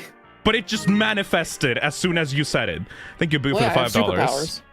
You're one of the only YouTubers I've seen that said I'm gonna fix myself and actively commit to doing it. That doesn't happen enough and it's sad. No. I said I was gonna go to therapy and check myself out if there was anything specifically wrong with me. And then I went to therapy and I went to a psychiatrist. And the psychiatrist just said, nah, you're chill.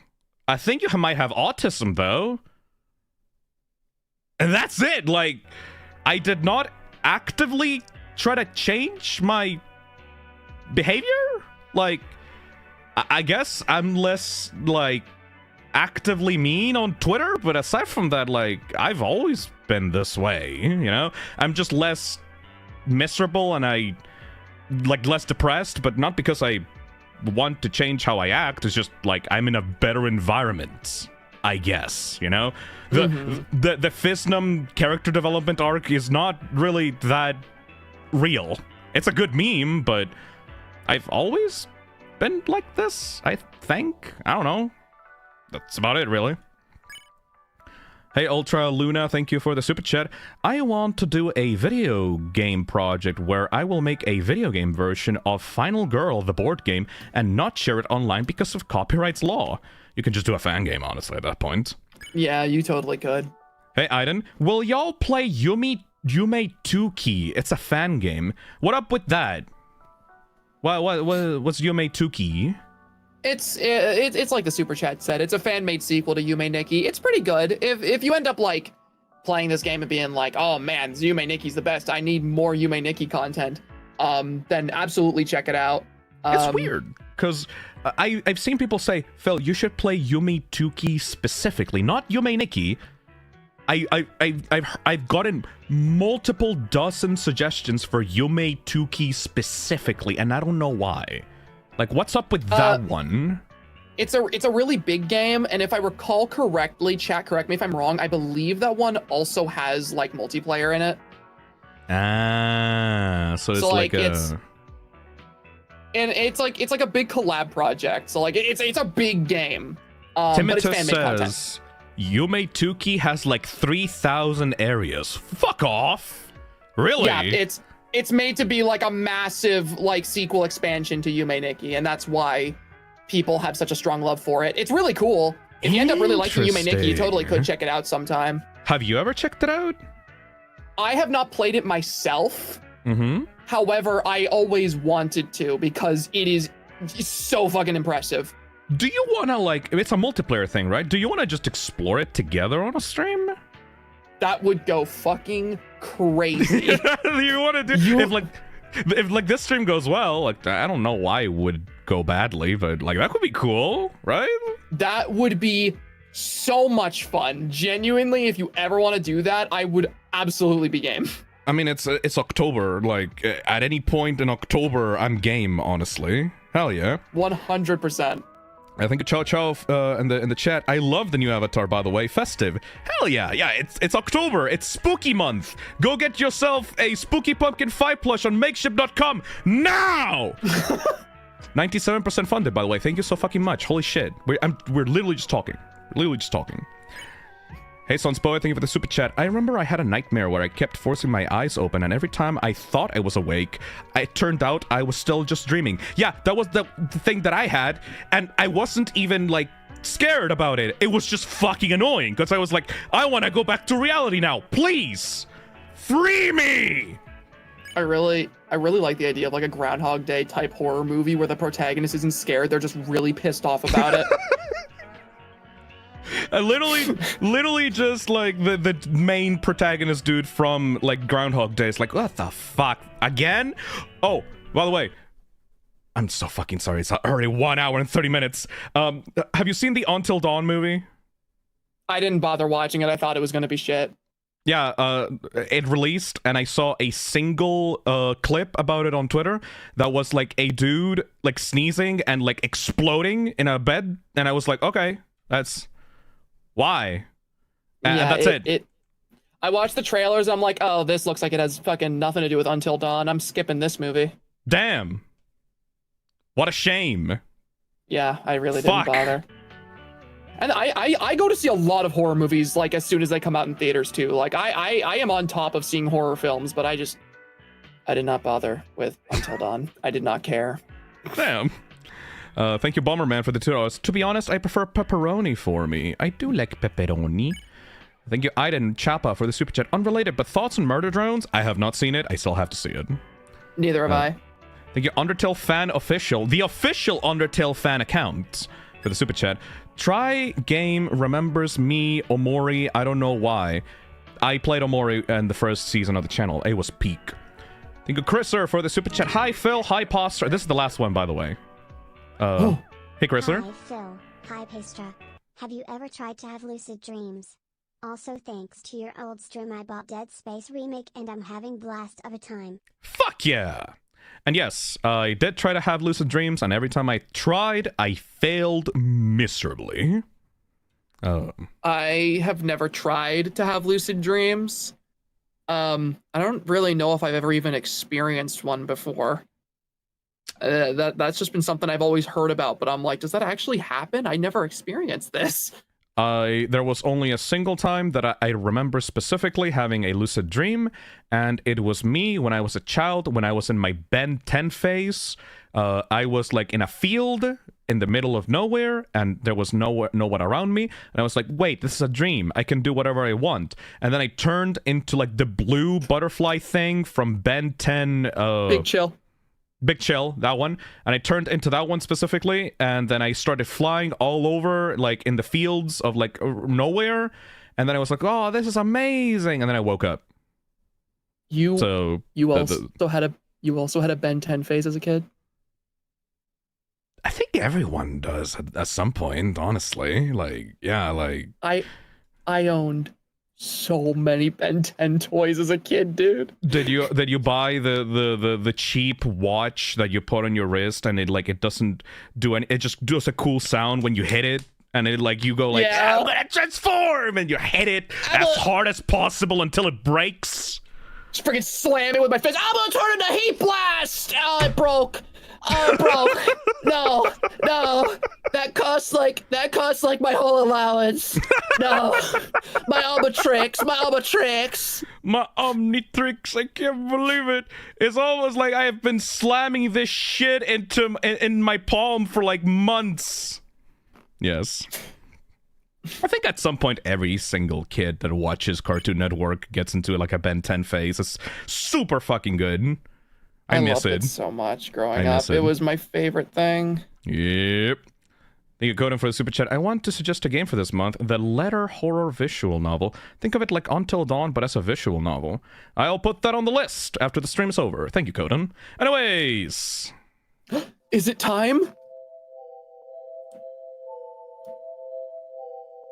Holy shit. After 1 hour and 30 minutes, we're actually getting into the topic of the goddamn stream. Oh my god, we're finally playing Yume Nikki. Oh my god. Oh my god. Well, we do this at the Hangout so that we don't have to read a bunch of super chats in the middle of the stream, you know? No, I joke about it, but the Hangouts are like some of my favorite parts of every stream I'm in here. Fuck yeah. All right. Once again, we're playing Yume Nikki with the 16:9 widescreen mod so that we can see as much as possible. Refresher. Hello, I'm Phil Morgue, Phil Fishdom. I do not know anything about Yume Nikki. I'm a complete noob. This is my first blind playthrough of Yume Nikki. Sack, pass respect at the top of my head. They've been formed by Yume Nikki ever since like they were in middle school. They fucking love this game, and people in chat can direct me to cool stuff if they want, but overall no spoilers please. I just want to have... What do we do now? We finally play the game. We finally play the fucking game. Let's go.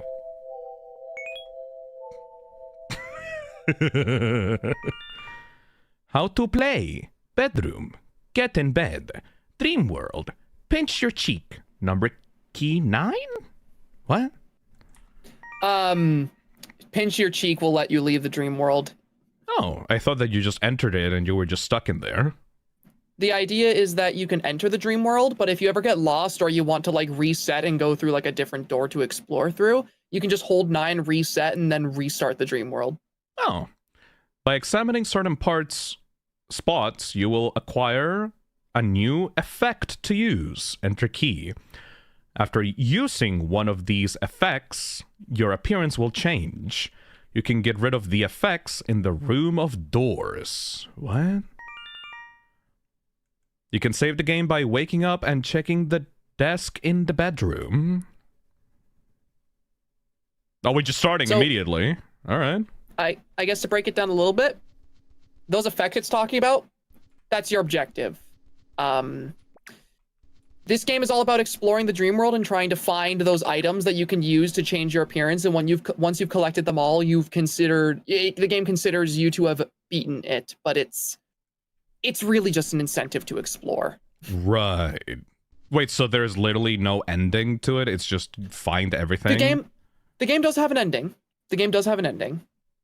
Okay. But like, the main aim of the game is just to explore and find as much weird shit as you can. Nuh-uh. Okay, fucking shut in. Clues and beds. More open maps. I think this is like special options from the mod. I'm not going to fuck with that. Ooh.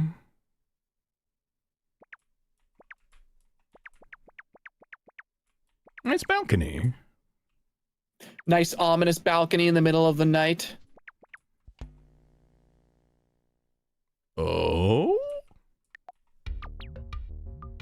Oh, hell yeah. You're about to play the greatest game of all time, bro. Nazu. A game where you jump to grab the falling eggplants?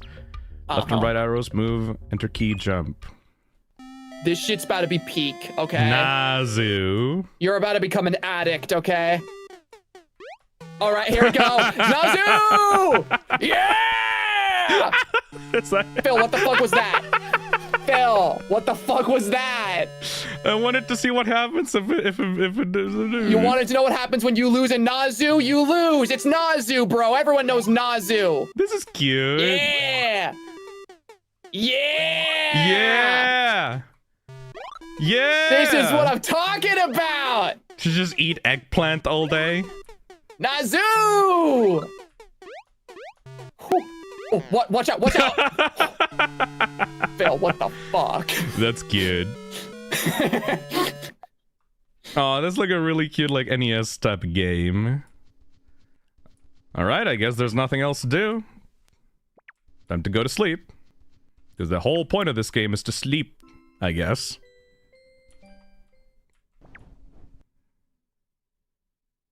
Count. 3, 2, 1. Ooh.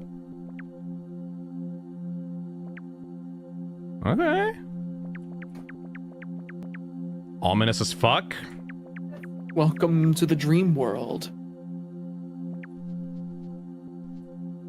Wait, hold on a second. I think I messed up the full screen. Yeah, I messed up the full screen integration. Hold on. This and this. There we go.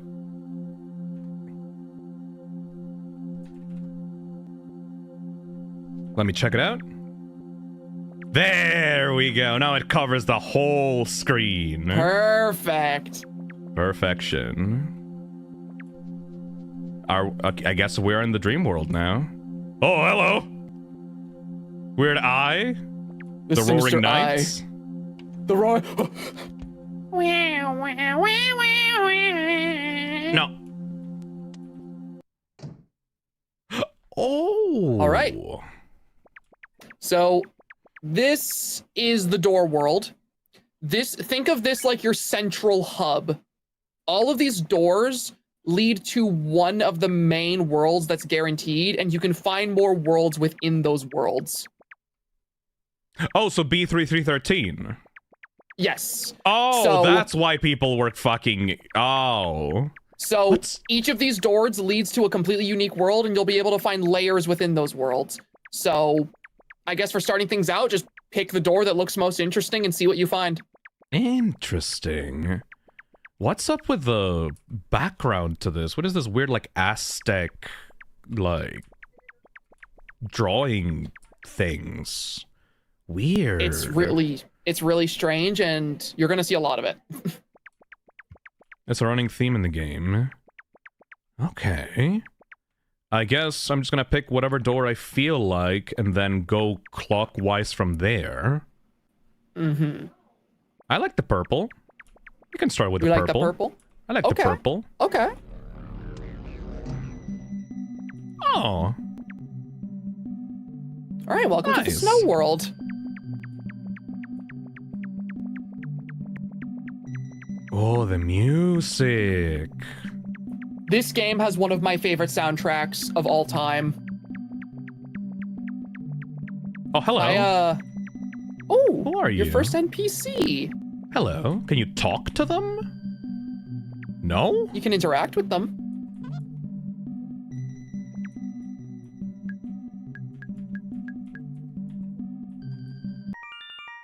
Oh, it's just how to play. Okay. Can I enter? No, it's just chilling. Some of the NPCs, when you go to interact with them, won't do anything. Oh! Weird. Welcome to Snow World, I guess. Snow the- World is interesting. Hmm? Do the maps have like a limit to them, or do they wrap around the screen? So some maps have like borders that stop you. Other maps infinitely Wrap loop. around. There we go. Snow World is one of the ones that wraps around, yeah. Let me explore the cardinal directions, I suppose. Gay. Hey, yeah? Positive. Thank you for the 31 months, S5.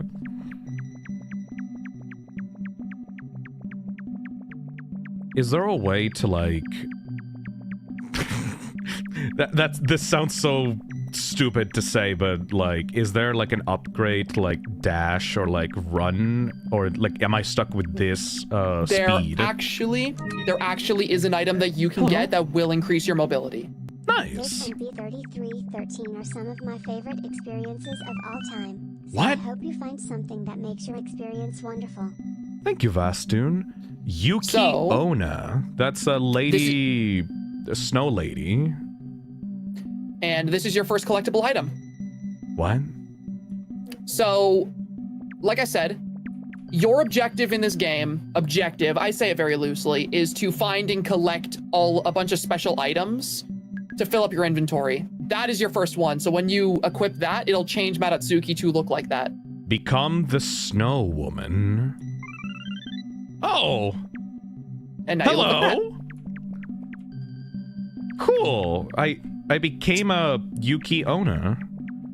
So yeah, all those empty spaces here in your inventory, that's how many items that there are to collect in the game. So these are my objectives, basically. That's a lot more Yep. than I expected. Oh yeah, this game is very, very large. What is that? Time to get lost in the world of dreams. _phi AZ orb. Thank you, Electric Crush. What? All right, that's welcome like to the a next whole- world. Whole different thing. I do know that Yuki Ona are like specific like Japanese snow spirits or something like that. Yeah, I believe they're like the spirits of women who die out in the cold. Huh. All right, so might as well get into it because like I did it as a joke before, but like time to actually like grill you on this. Can you interpret stuff in this game based on what it gives you? Because it doesn't seem to be like much dialogue at the moment. Is there like a specific storyline or meaning that you can take away from this game, or is like purely interpretive? What is So- in your opinion? Yume Nikki, this game is very much an art piece. Hmm. There are things you can infer from it, but this game is an incredibly subjective experience. You're basically walking around in the dreams of this character you're playing as, What? and it's up to you to decide if they have meaning. Oh yeah, the balloons will send you into the water. What? Oh, it's like a teleportation. What? All right, I'll come back to that later. So these are just the character's own dreams. Yeah, so it's up to you to really decide whether or not these things have meaning. There is no linear storyline. There is no definitive answers to anything. And like in like the 21 years this game has been out, we've been given nothing. Interesting.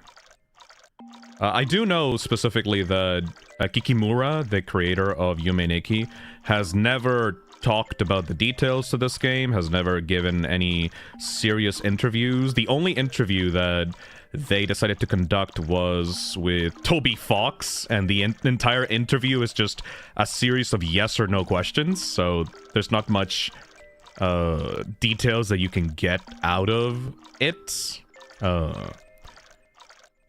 I do find it interesting, though, as a creator, imagine holding in, like, development details of, like, one of the most influential, like, indie games of all time for 20 plus years and not saying a single thing about it. Like, Kikimura is not active on the internet at all. They just basically posted this game and then fucked off. You know? Yeah, I admire the artistic merit of Kikiyama a lot. It's Kikiyama, like- Phil. It's Kikiyama. Oh, I'm sorry. Cause like the thing is, it's funny actually. I was literally saying before we started playing that like in my own original works, like with like what happened with DOAI, I have a strong preference for very, very artsy like works that are up to interpretation. That's also this game.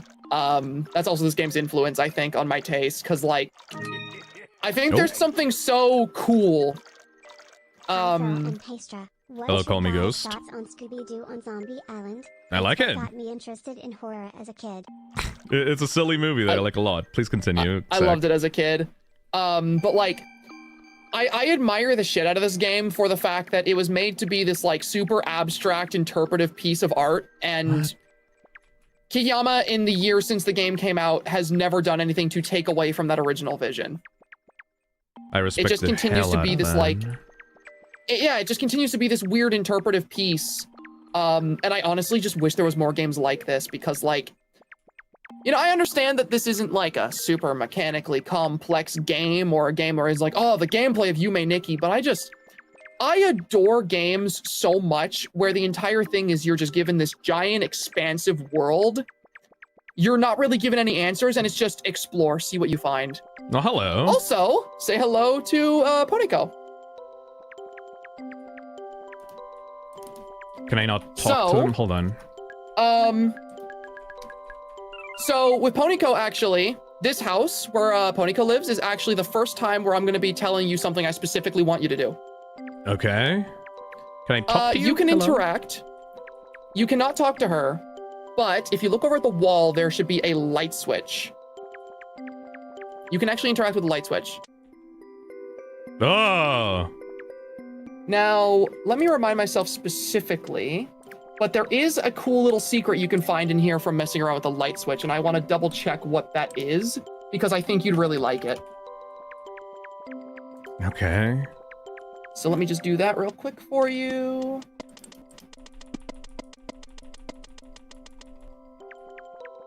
I forget if it's spamming it or if it's something else. Just a random girl's house in the middle of this Candy Island thing.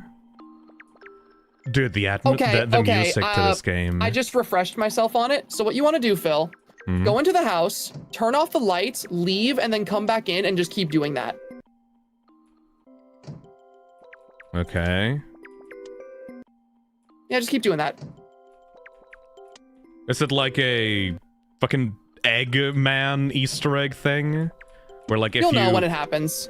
if you turn off the light switch, eventually like you'll end up in a different place outside? I mean, Toby Fox was pretty inspired by like this game to do like the weird Eggman secrets, I think.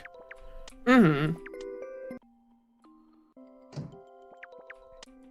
Also, it's so funny to see this character hanging out in this bedroom, because, like, I have not seen anything about Yume Nikki at all, but I know this bedroom because of fan art, right? And I know this character because of fan art, and it's so weird to see that you can't even talk to them, Yeah, yet they no, still get that's- fan art?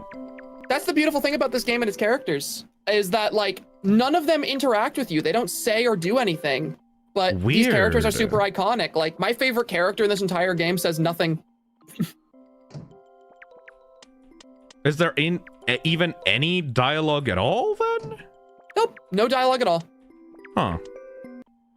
She's one of my favorite characters. She's literally pixels on a screen. There's no dialogue here. What do you mean she's one of your favorite characters? No, you'll understand why she can be someone's favorite. Does she you'll show up understand. anywhere else? No, Oh, okay. I mean, I do like the green shirt that she's wearing. I own a plushie of her. Oh, cute. What is her name? Her name is Poniko. Bonico. Nice. Man, it's taken a while for this to happen for you. No, you need to leave the house for it to happen. Specifically, like, turn off the lights and then... Yeah, Alright. because it resets. Something happens with the lights. All right. Well, You gotta trust me on this. I will. Like, this is exactly why, like, you're here. If you want to, like, me to do something specific. I do have very bad luck when it comes to, like, rare events in video games, though. Like, very rarely I get, like, secrets and this kind of thing. Whenever I do the Deltarune, like, Eggman secrets, I just have to do it, like, 50 fucking times over until... Like, I just sit there and just do it over and over again until it happens. What is the... I guess this is like a rare event or something. What is the rarity for, like, whatever you want me to do happens? I think it's 1 in 100, but let me double check. I'm just, like, expecting to, like, show up in, like, a random, like, void after I leave one of these times. It's 1 in 64. It's a 1 in 64 chance of what is supposed to happen. Turn the lights off. Everybody likes to get taken for turns. To see how bright the fire inside of us burns. And everybody wants to get evil tonight. Bro, I used to listen to so much Tally Hall that I genuinely, like, can't listen to the band anymore. Like, it annoys you? I just listened to it until I listened to it until I couldn't stand it anymore because I used to be so obsessed with it in, like, high school. Oh, you do that exact same thing that I do, where, like, you really like a song, so you start mashing that shit into your skull, like, 24/7 until, like, you're sick of it and you get bored of it, so you move on to the next song. Yeah, exactly. I'm currently doing that with the main theme from Silent Hill F. Not sure if you've seen anything about that game after I told you that it was a fucking masterpiece, but... I've been holding off to play it myself. The soundtrack to Silent Hill F is really good, specifically the main melody to it. Dude, there's this one song that I've been listening to like that nonstop. There's this really, really nice song I heard. I believe I initially heard it in like an I Have No Mouth and I Must Scream edit called Void and Blue. That song has been ingrained into my skull now because I listen to it all the time while working on like an original project I've been working on in the background because it inspires me so much. Do I have to do anything with you? No, you are doing the right thing. I made sure to double check. You're just getting bad luck. Is it one of those things where like, oh, this is a thing that it will happen to like 1 in 1,000 people? So people will just think that it's like they made it up or something like that? No, it can happen to anyone on any playthrough. It's just a 1 in 64 chance that when you walk into the room and turn off the lights, it'll happen, and you've just been having bad luck. I've been thinking about doing something like that, and like if I ever make a game in the future, of having like a rare encounter that is only set to happen if you have like a specific, I don't know, like PC part, or like you have a specific like random generator number at the start of your playthrough, you know? So like only certain people can get it.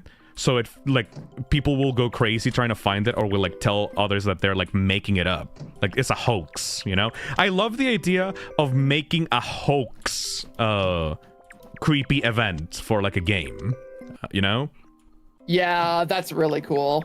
That happened with like FNAF 1, like Golden Freddy. I'm pretty goddamn sure that the most, like the biggest reason for why FNAF originally took off was because like Golden Freddy was like this like 1 in like 1,000 chance secret that only happened. Like it happened to Markiplier, but like nobody else aside from Markiplier saw it. Like in that thing is super rare to happen, you know? Personalized copies. Yes, I love the idea of having a random number generator that will give your playthrough like a personalized experience, you know? And you can only get that with your copy of the game, and nobody else can get that version of the game. But at the same time, I also worry, oh, maybe some people will feel left out, or like if they pay for it, it'll be like a shame that they can't get the thing that they like. In my own game only if the player doesn't have recording software open like OBS. That's a great idea, Kisari. That's really crazy. I like that idea. It only does the creepy thing if it doesn't detect that you're recording it, so people can only get it through like fake recording the screen like in a photo, like in the phone or something. That is genius. I like that a lot. I guess we're not getting it.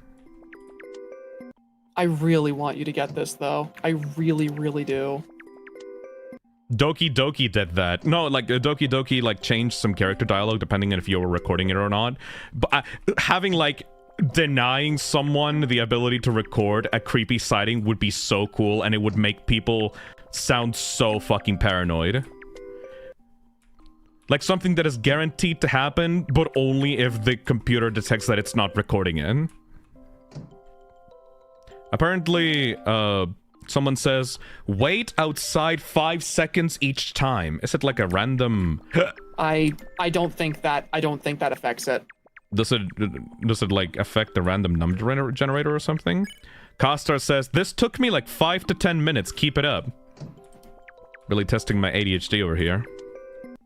There is nothing that says that there's nothing that says that you have to wait 5 seconds between entering the house except for the Google AI overview, which I do not trust. All right, fine, fair enough.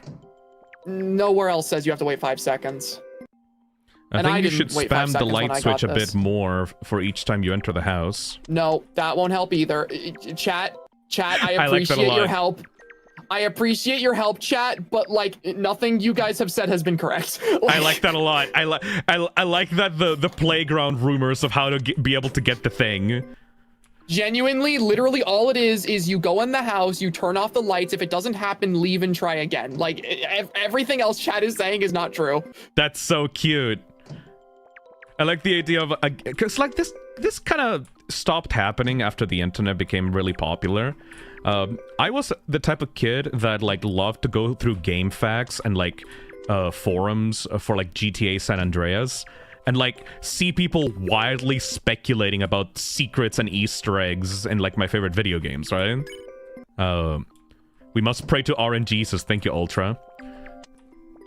Like, I love this idea of people not knowing exactly how a game's source code works, like not being able to know exactly how a system in a game works, so they're just like wildly speculating and making up random rules. Like I spun around 360 degrees and then turned to the right and then it appeared like behind the truck. Like I love those like dumb playground rumors, you know? It's really funny. But like on my own playthroughs, I have gotten this just by doing exactly what Phil is doing. Like it's not that there's something that's being done wrong, it's just that you're being unlucky. Saki says, I feel like data mining has kind of ruined that feeling. Yeah, that's the problem. I'm sure that Toby Fox himself, like, felt that when, like, he was trying to hide stuff in Undertale, but people just, like, instantly data mined it out of the game. The closest I've ever felt with that feeling was, like, the weird route back when Chapter 2 came out. Because, like, the weird route didn't use... Well, it used some, but, like, those assets were, like, kind of hidden. Like, most of the weird route was, like, text-based changes, so... people couldn't immediately find the sprites for Noelle and Birdly for that route. So, most people just did not believe that there was a weird route in Chapter 2. When it was discovered, right? It felt like a fake creepypasta thing that Toby put into the game. Pining Tree says, what if Phil had a version of the game without this secret minigame, lol? Kikiyama is fucking gaslighting me. The weird route is literally a creepypasta rules. If I ever make a game in the future that is like happy and nice, I promise you I will put something in there. Like, I've said this in the past. If I am obsessed with horror, I'm obsessed with anything horror related. So if I ever make a game that is happy and nice and wonderful and like it doesn't look like there's anything wrong with it at all and it's like for all ages, I promise you I will put a hyper realistic render of a corpse in there somewhere. I don't give a fuck. If the game is looking mostly kid friendly, I will put something fucked up in there. Don't trust me if I ever make any kind of game that is not a horror game. Also, I decided to double check to make sure, because like I said, I'm not the gospel for this game. And like, while I was pretty damn confident that the 5-second thing chat was talking about was false, I double checked. and they're technically not wrong. You have the option of either exiting and re-entering the house, or you can turn off the lights, turn them back on, wait 5 seconds, turn off the lights. Oh! Oh! There she is! Hello! Oh, that's Uboa! That's the fucking thing! Oh, that's in here? Yeah, Does it Ponyko kill turns me? into Uboa. Go interact with it. Oh! Oh! What the fuck? Welcome to the next world. It's a teleport to another world? Uboa, interacting with Uboa acts like a gateway to this world. I never... Okay, because, like, I know about Uboa's, like, sprite thing face, but I never saw this version where it's, like, scrunched up. Like, I've never seen this. Now I'm sure you understand why Ponyko is such a popular character. She turns into a creepypasta? So, you wanna know something funny, too? What? The Ponyko plushie that I own, you can flip it and it turns into Uboa. Really? Yeah.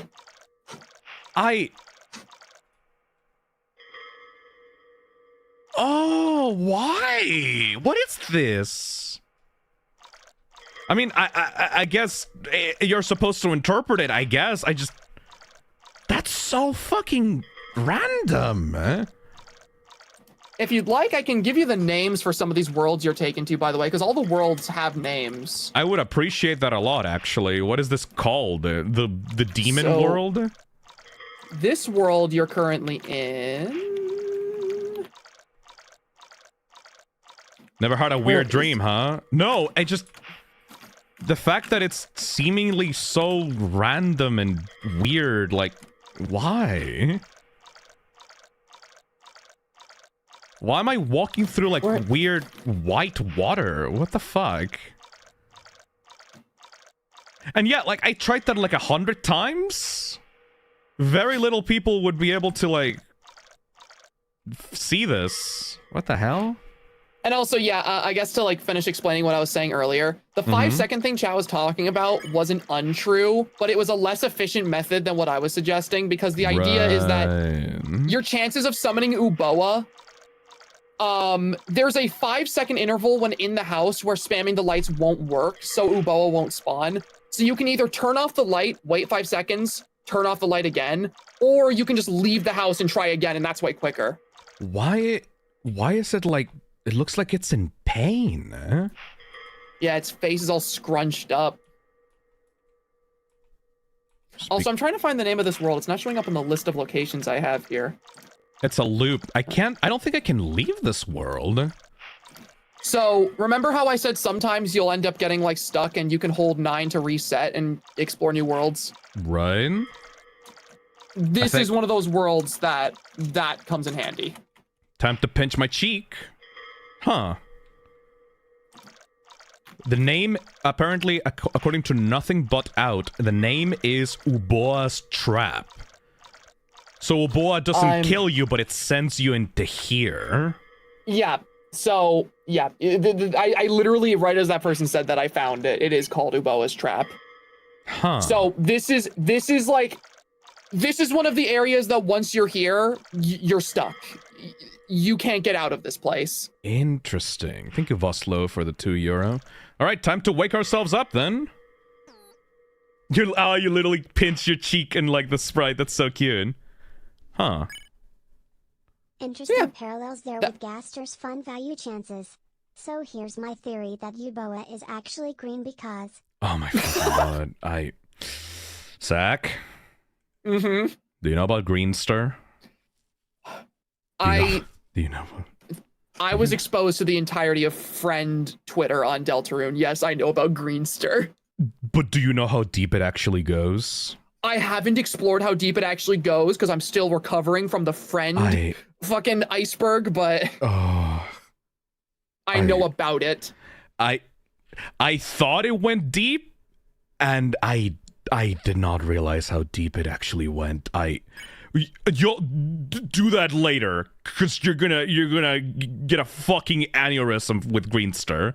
It's not even a shit post. That's the thing. It's just something that the Deltarune community collectively realized. Like one day they realized, oh wait, Gaster is actually extremely associated with the color green, and Toby Fox has actually planted the seeds for Gaster being associated with the color green for literally fucking years, and no one has realized it until now, and everyone's going nuts about it on Twitter right now. How so? If I had to answer that fucking question, we would be here literally another hour and a half. Like, no. Look it up. I already lost my mind over pink and yellow. We can't be doing this shit again, man. Thank you, Blinky, for the €2. I love the balance between comfort and grim in story. Yeah, this is not a horror game. This is like weird. The way I see this game truly embodies the idea of having a dream. Because like up until you met Ponyko, everything was pretty chill. And then abruptly out of nowhere, Uboa just appears like you were suddenly having a nightmare. And takes you into a weird world you can escape from. Thank you, Alyssa, for the €2. It's giving Jockington as a goner / is image_friend. No, Greenster is so much more than that, and I hate that it sounds like a shit post, but it's actually for real. What happens when we go into bed again inside of the dream world? Nothing. Unless we wait? Oh! No. Alright. Oh! Occasionally something? Hold on. No. I wasn't gonna. Alright. Wait! No. Right. We're not gonna do that again. We already spent 15 minutes doing the same thing over and over again. Are we finished with Snow World, or...? That's up to you. If you think there's more to explore in Snow World, you can go back, or you can try a new world. We only went to the right. Let me try again. Interesting. Hey, Toontastic, thank you for the $5. Has Pastry read We Have Always Lived in the Castle, Ballad of Black Tom, or October Country? Good spooky reads.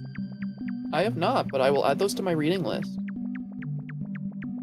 You have an actual reading list that you will actually attempt to complete, unlike me. I find it very endearing that ever since the Baby in Yellow stream and people realize that, like, I've been indulging in horror literature, that they've been recommending me books more often in, like, super chats. I find that very endearing. Horror nerds are like, oh my god, they actually read?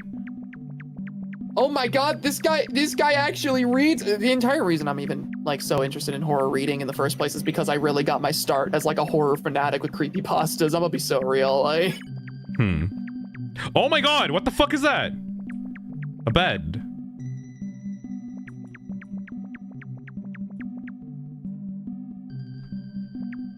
Okay.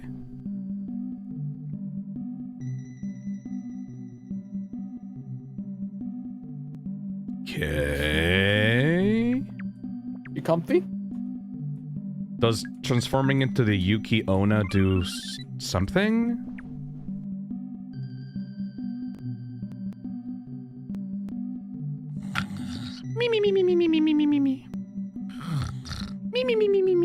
No.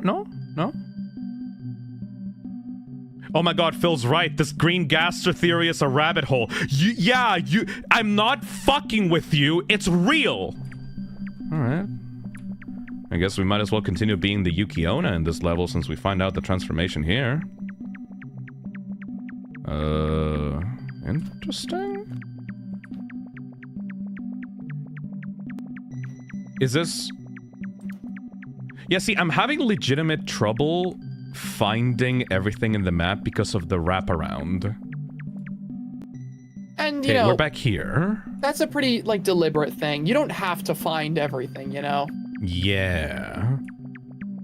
As long as we have like the snow world. By the way, I promise you that looked fake. I promise you I have not had any exposition to like Yume Nikki. So maybe some people think like, oh, he went straight to Uboa, like, oh, like he knows what's happening, and it's like, I promise this was a completely random decision in my part. Like, No, I did not know that we were going to get Uboa like 15 minutes into the start of this game. Is that it? That's Is the that beautiful it thing. for Uboa? That is the entirety of Uboa's appearance, yes. Huh. One thing you gotta like, one thing you'll quickly understand about this game, a lot of the most iconic characters, they just kind of are there as a set piece. Some of them don't even do anything. One of the most popular characters in this game's fandom is a corpse you find on a street. I'm being dead serious. People in chat who are like other Yume Nikki fans can back me up on this. One of the most popular characters is a dead body. Time to go see a dead body. That's At the least thing, the 'cause, like, widescreen mod is helping me navigate this better, because like it's helping me see like random trees and stuff in the environment that I can serve as a guide for myself.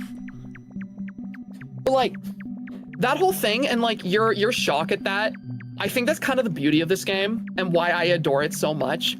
You will see like super iconic characters that everyone draws like a shit ton of fan art for, and everyone loves to death. And then you'll actually see them in game and realize that they're just like a static prop in an environment that maybe you can interact with if you're lucky. They have no dialogue. They have no discernible personality. They are just there. And like, that is genuinely what makes those characters so cool. Because every single character you see in this game, because they are just this weird abstract set piece in this dream world you're exploring. That book got me hooked oh, on sorry. Stalker Let's let that like go through. games. It's alright. I've been pleasantly surprised by Project Silverfish lately. Oh, thank you, Poison Dale. I have not. But the thing is with these characters, when you encounter these characters, because this game is all about interpreting things your own way and it being a super subjective experience like it is, it's up to you to decide what these characters kind of represent and the kind of characters they are. Uboa is super iconic because it's a really spooky Easter egg and people want to know, why does Ponyko suddenly turn into this monster? Why do we get trapped in some weird hellscape when we interact with it? What does it mean? Why is it some rare chance? Why is it treated like such a horror thing? But like, that's the reason why people are interested. Now imagine that for every character. People can kind of just imprint whatever, like, I don't want to say headcanons, but like whatever interpretations they have onto these characters and think of them whatever way they want. And that's kind of the fun of this game. Like, interesting. Let's go into the purple ring door now. I feel like I haven't completed the snow world, I guess, but let's move on into a different one and see what's up. The fucking music to this, though. I adore the soundtrack. Also, I'll tell you for this one. This one is covered in complete and total darkness, very hard to see. There is an item that you can get later that will give you more ability to see here. Oh. I would very much like to see here, so... I was gonna say, like, you can explore in the pitch black darkness if you want, but I'd come back here later. Those are the kinds of hints that I legitimately appreciate. Okay, good. Let's check out the red door. Oh boy. Another pitch black darkness. Okay.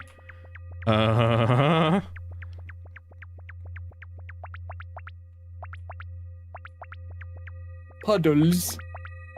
Has a different sound whenever I step over them? Okay.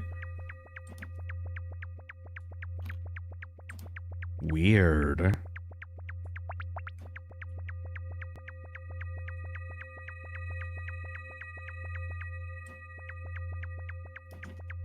I like how the Snow World music was so cute and, like, mysterious, and this one is just droning ambience. What the fuck is up with this? Yeah, it's not even scary, it's just weird. Can I Yeah, interact it's super with the strange. puzzles? Oh, hello. What?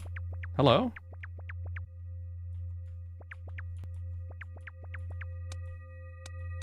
You can turn it off, on and off. All right, keep it off. Funny little lamppost. Now Funny- that lamppost is one of the most popular characters in the Yume Nikki fandom. Shut the fuck up. Ooh, umbrella. Thank you, Kisari. Every song is not even a minute, and they're iconic. Umbrella.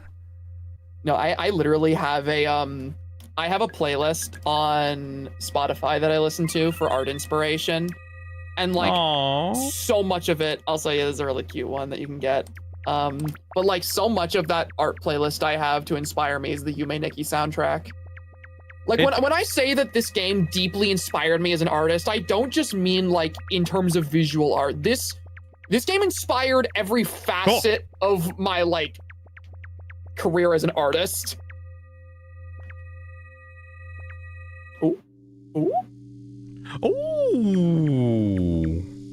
This is a very cool world. Can't interact with the vending machine. Can't interact with the lamppost. Very My Neighbor Totoro like coded area. Oh yes, absolutely. I'm not gonna get fucking run over, right? No, you're fine.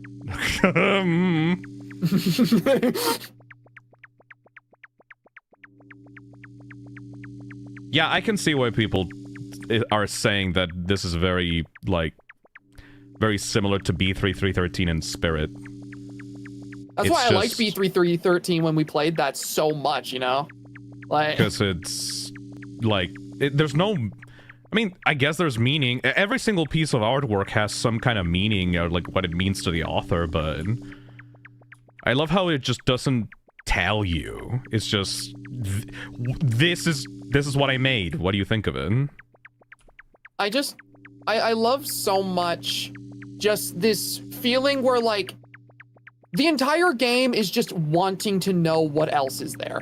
It's wanting to see everything there is to see, wanting to see, like, what bizarre characters you'll come across, what's gonna be in each world that you might have missed. Like, I think this type of game is an art form that not many games go out of their way to really explore, and I wish more did.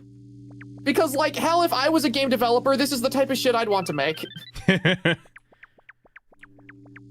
It's weird as well, because... I mean, this is not even, like, a mechanically complex game, right? This is made in RPG Maker, and it doesn't even use any RPG mechanics. It has no battles, no experience system. Like... I find it so cool that people can just make, like, the most simple walking simulator games, but it can still, like, deeply affect someone if, like... they put their all into it, you know? Like, your game doesn't need to have the most complex mechanics at all to be fulfilling, you know? You know what I think about this game, like, really did inspire me so much to the point that, like, I owe basically my entire identity as an artist to this game. I think it's the fact that this game kind of taught me very, very early on that there aren't any rules in art. Oh. The fuck? Funny little fella. Oh. It just... Oh, okay. I love how threatened you are by everything you come across so far. When one of the first NPCs you find in this game is fucking Uboa, that sends you into a nightmare dimension, yeah, I would be a little bit threatened by Onion Man, or whatever the thing, whatever the fuck this thing is. Garlic Man. I'm living for it, man. Dainty little fucking, like, bell skirt thing? Alright. Like, I wouldn't think that this thing is, like, humanoid at all if I didn't see, like, the tiny little feet poking below the dress. Alright. He's a funny little guy. Funny little fucking guy. Alright. I believe this is where you already went. I think so, yes. Yeah, you already went up there. But what I was saying before, I think the thing that really stuck out to me about this game is this game really taught me that there isn't really any rules that you necessarily have to abide by when making like a game or just making art in general. Like, this is a game that has no story. It has, well, not that it has no story, but it has like no linear story structure that it follows. It has no crazy game mechanics. It has like, it's just not a conventional game by any means. And yet it garnered so much success because there was a strong artistic vision behind it and because it tried to do something unique and tried to be special. Also, by the way, I think you should know that you never explored the left side of that road. Oh, wait, but really? You looped back around to where you had come from, but you didn't explore the left side of the road. You only explored the right side. Thank you. See, this is the kind of thing I appreciate. I was getting a little bit sidetracked while I was yapping, and then I realized what you just did. Let's go to the left side. Like, I think a big thing with this game was like seeing how this game was able to do so much with so little. I think it was what made me want to just like start drawing weird characters and writing like weird stories and just focusing on just like expressing an artistic vision rather than following any like super specific structure or rules on how something needed to be. Experiencing this game was very creatively freeing is basically just what I'm trying to say. I understand that. It teaches you that all the made up rules by people. Okay, yeah, there's some guy. I know there is more that you can explore in this forest, though. There is more to this than just like what you've seen. More than meets the eye. Huh. I know that I came from here, though. Chat's saying it's the right. Let's go check that out. That's trippy. So the environment changes depending on the way that you like explore it. Oh, fucking garlic man. Weirdo. Anyways, I have this fascination with these sorts of games. I think that ooh. Yeah, there you go. It had to be right. Ooh. There you go. Okay.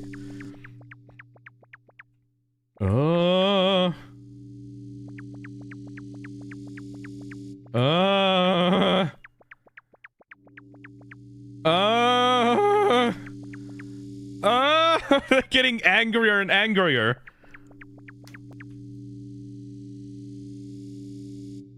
I like these guys.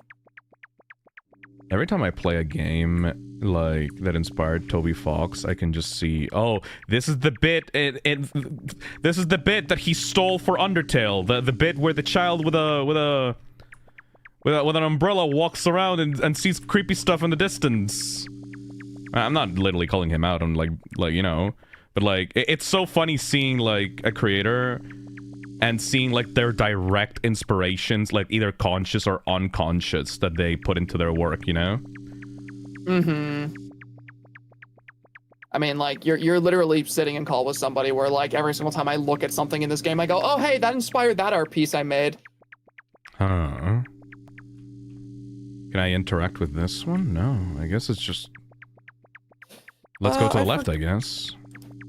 Let me double check. Because I forget if you can go into a deeper layer after this. Oh! Oh, there you Green! go. Hello? I went to the left and it changed. This was not here before. Okay. Keep going left.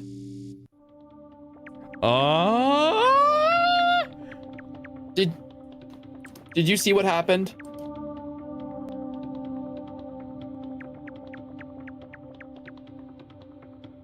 I don't think you saw what happened. I did not. It looked. The eyes started to look at you right as you left. Yeah. Oh.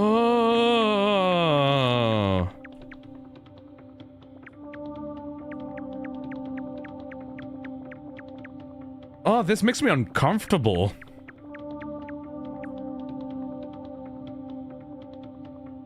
Jordan Rodriguez says this road looks like something that I have dreamed of. Okay, so actually, I will Oh! Oh, hey, there's the corpse I was talking about. Say hello to actually one of the most popular characters.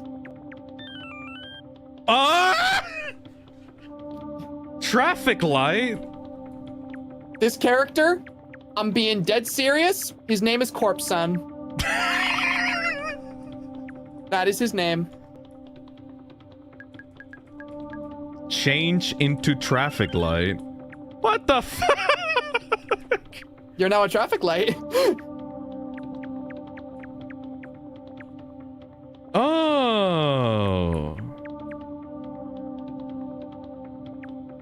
Because I saw someone's corpse of someone who got run over, so I thought of a traffic light, so I got the ability to transform into a traffic light? What the fuck?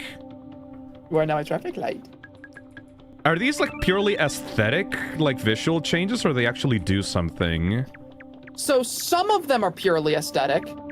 Some of them actually do change things in your gameplay. Huh. I guess It I'll entirely run around depends with on the this ones you pick one. up. Press 1.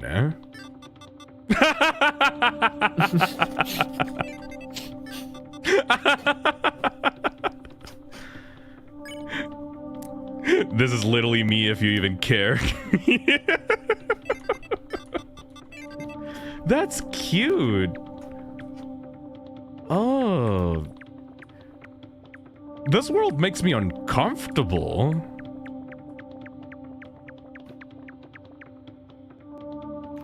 Try doing that with the other effects.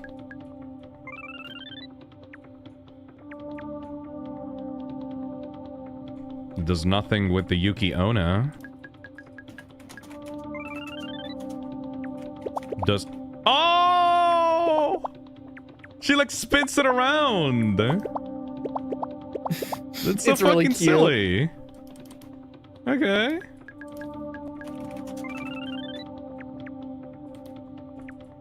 Is there Also, a, here, there's just a manhole one here. second. I'm just gonna quickly run to the washroom. That's alright, no worries. I'm just gonna continue exploring.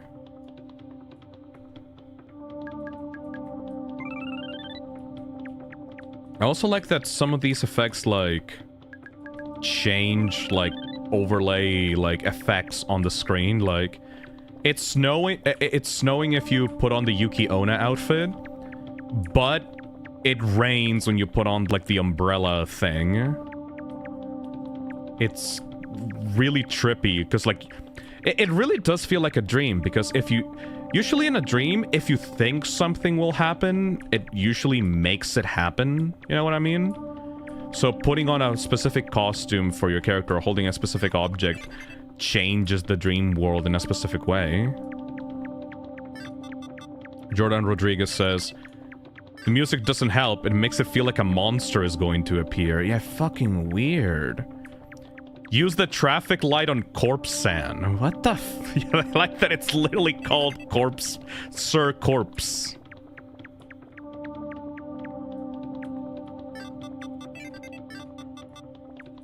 Doesn't really do much, to be honest. Is there any other, like, things we can, like, interact with for this? I'm back. I was talking about how it's actually so fitting for a dream that each of the effects and, like, costumes that you can put on affect the dream world in different ways. Because, like, in a dream, usually if you think about something, that something will happen in the dream because that's how your brain works, right? Mm-hmm. So, usually the reason for why nightmares happen is because if you are really, really worried or stressed out that something will happen, in your dream, it will manifest, right? So, at least that's how it happens to me. Like, I always remember, like, in a dream, like, if I think about something horrible happening, it will begin manifesting in that way. So having, like, a umbrella, like... You put on an umbrella and then it starts raining. Or if you put on a snow woman's costume, it starts snowing. Like, it's like... Yeah, that's exactly how dreams kind of work, you know? It's really cool. Yeah, no, I love the way that, like, progressing this game really does just feel like you're constantly abiding by dream logic. Okay, this is gonna, like, just start infinitely repeating again. That's so fucking Yeah, trippy. It always infinitely loops, only when you go to the right. Okay, let's see if I can catch him, like, looking at me. Oh! Yeah, I see it. Go back and interact with a manhole. I tried to interact with it before, but it just didn't do anything. Yeah, the manhole does do something. Hey, Gina. Hey, Phil. I really love your Halloween. Whoa! I was looking at chat! I really love your Halloween sprite. Thank you. I did not notice that it was open before. I see now.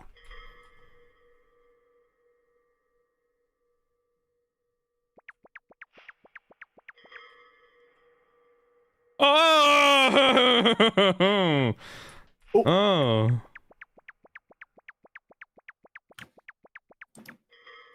Yeah, it just kind of it can just get creepy and fucked up at any minute, huh? Oh yeah. And welcome, Phil, Hell? to one version of my favorite world in the game. So this area you're currently in is called the White Desert. White Desert is my favorite world in the game. The White Desert. The fuck is this a house? Oh.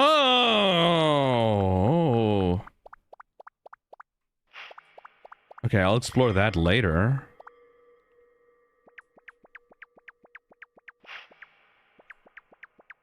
It reminds me of a very specific game, but I can't remember the name of it. Hell yeah, you make Kiki my beloved.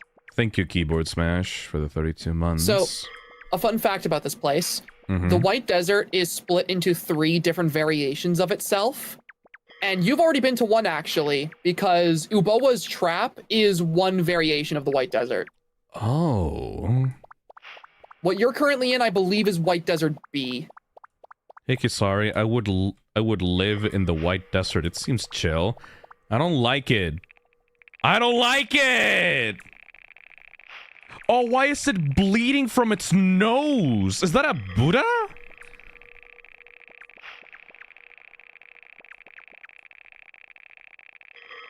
Oh.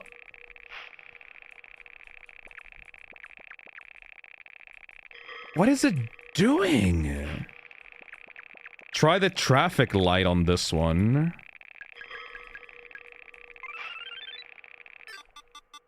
Oh! You made it stop. You made it stop.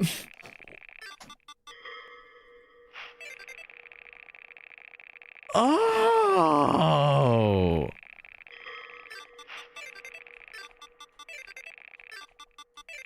That's so weird. Why?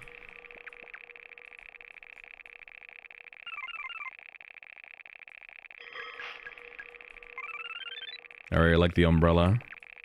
It's so interesting. And it just doesn't do anything. Is it looking up at like a tear? What the fuck is that up there? Looks like a weird eye dripping some kind of unidentified substance. And the thing wants to eat it? Or something? It looks like it's mad. Oh, this game gives me such a weird fucking vibe, dude. And that's it? That's the White Desert? This is White Desert B. Huh.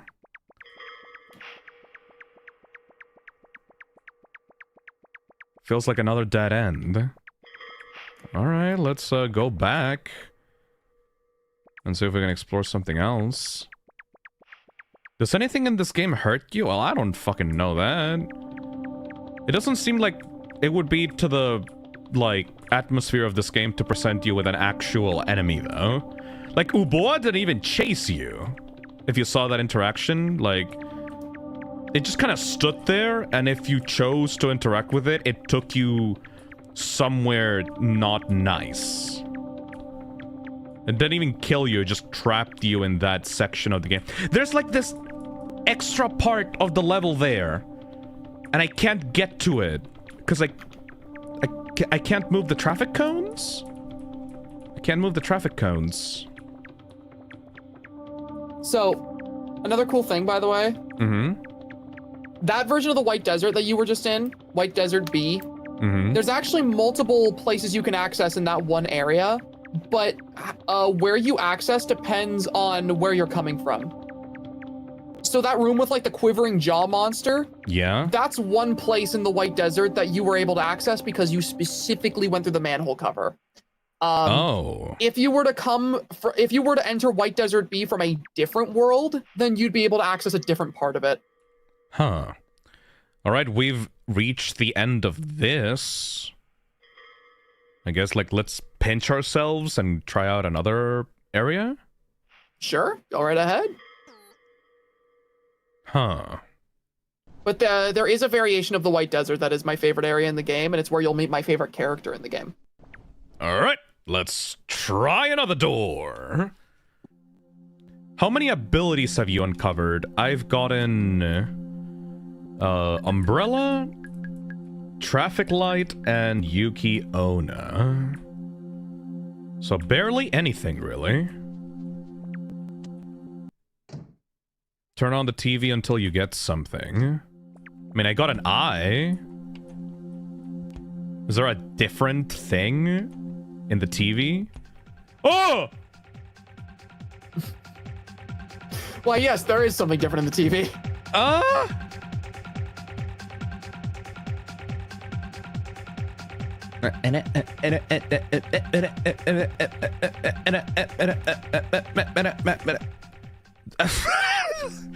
Uh-oh. That was Okay. fun. Okay. What is this running motif of like weird Aztec figure things? Huh. All right, let's go into another door. The white door? Oh, the block world! This is my favorite out of like the starting areas. Welcome to Minecraft. Huh. What is that image in the back? Another Aztec symbol in the background. Why?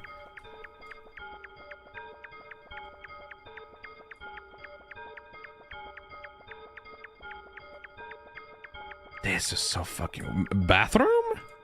I love block world. Aztec monkey go brrrr. The fuck is this? Oh, it's just literally a bathroom.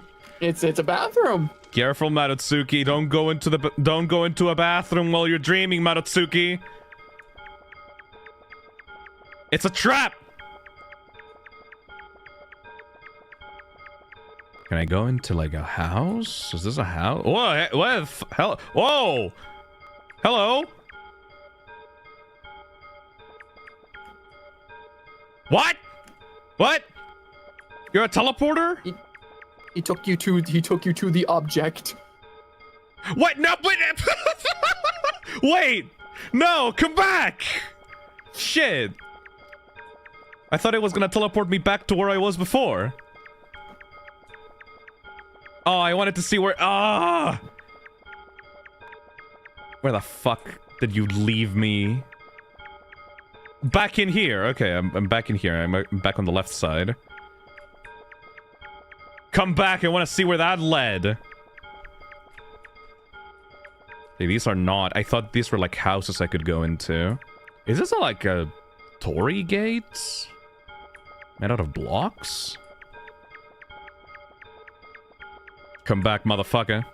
Hopefully, they're gonna be still there by the time I return. Please Bro's stop. going on a trek. I think that the best way of like looking at every area is by going like diagonally through the rooms. So it seems like stuff is like hidden in like diagonals. Mm-hmm. That no! You could try resetting and see if you can spawn them again. Oh, gimme! Oh, there they are. Come here! No! Motherfucker! Come back here! Oh, I was so close to getting something. My dumbass had to go back. You had the white and black obelisk there. I should have gone for that instead of, like, risking it.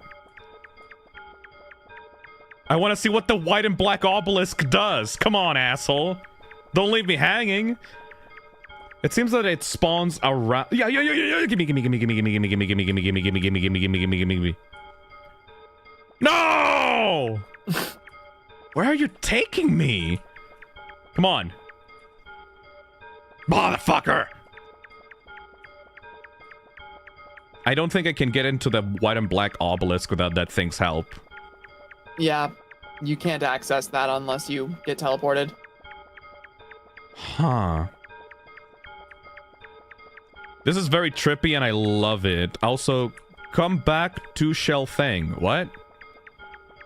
It's not a shell, it's like an invisible person wearing like a winter outfit. Yeah. Okay, I know you're around here somewhere. I love this particular zone because of how weird and trippy it is, but it also leads to my favorite areas. Interesting. Imagine the right teleport being a 1 in 1,000 chance. If so, I got lucky. There has to be set spawns. Like... Yeah. Just when I think I have this game's tricks figured out, like they threw something weird at me. Oh, okay. I'm always back here. Like, I always return to this area. Gimme. Okay, yeah. There's set spawns. There's set spawns. Okay, it's not random. That's good. That means that as long as I get like the right collection of as long as I get good, like I'll be able to go back to the white and black obelisk thing. Dream logic. You got lucky and squandered it, Phil. God damn it. This does also feel like a little bit like Enna, Dream Barbecue, if you have played that game. Oh my god, I still need to play it, but I love the friggin' like Ina Yeah, I remember watching them and being weirded out. I really should play Dream Barbecue. Does it play like this? Like, are you just like exploring some weird environments with wacky characters? Yes, definitionally yes, but the vibe is way less dreamlike and it's more funny, you know? Okay. It has way more dialogue than this. Dream Barbecue is more like, this world has kooky characters in it, and it has weird dream moon logic to it, and it has like a bunch of like visuals that are like super trippy, and like it makes you wonder what the hell they mean. But the characters actually talk, and they feel like proper characters, you know?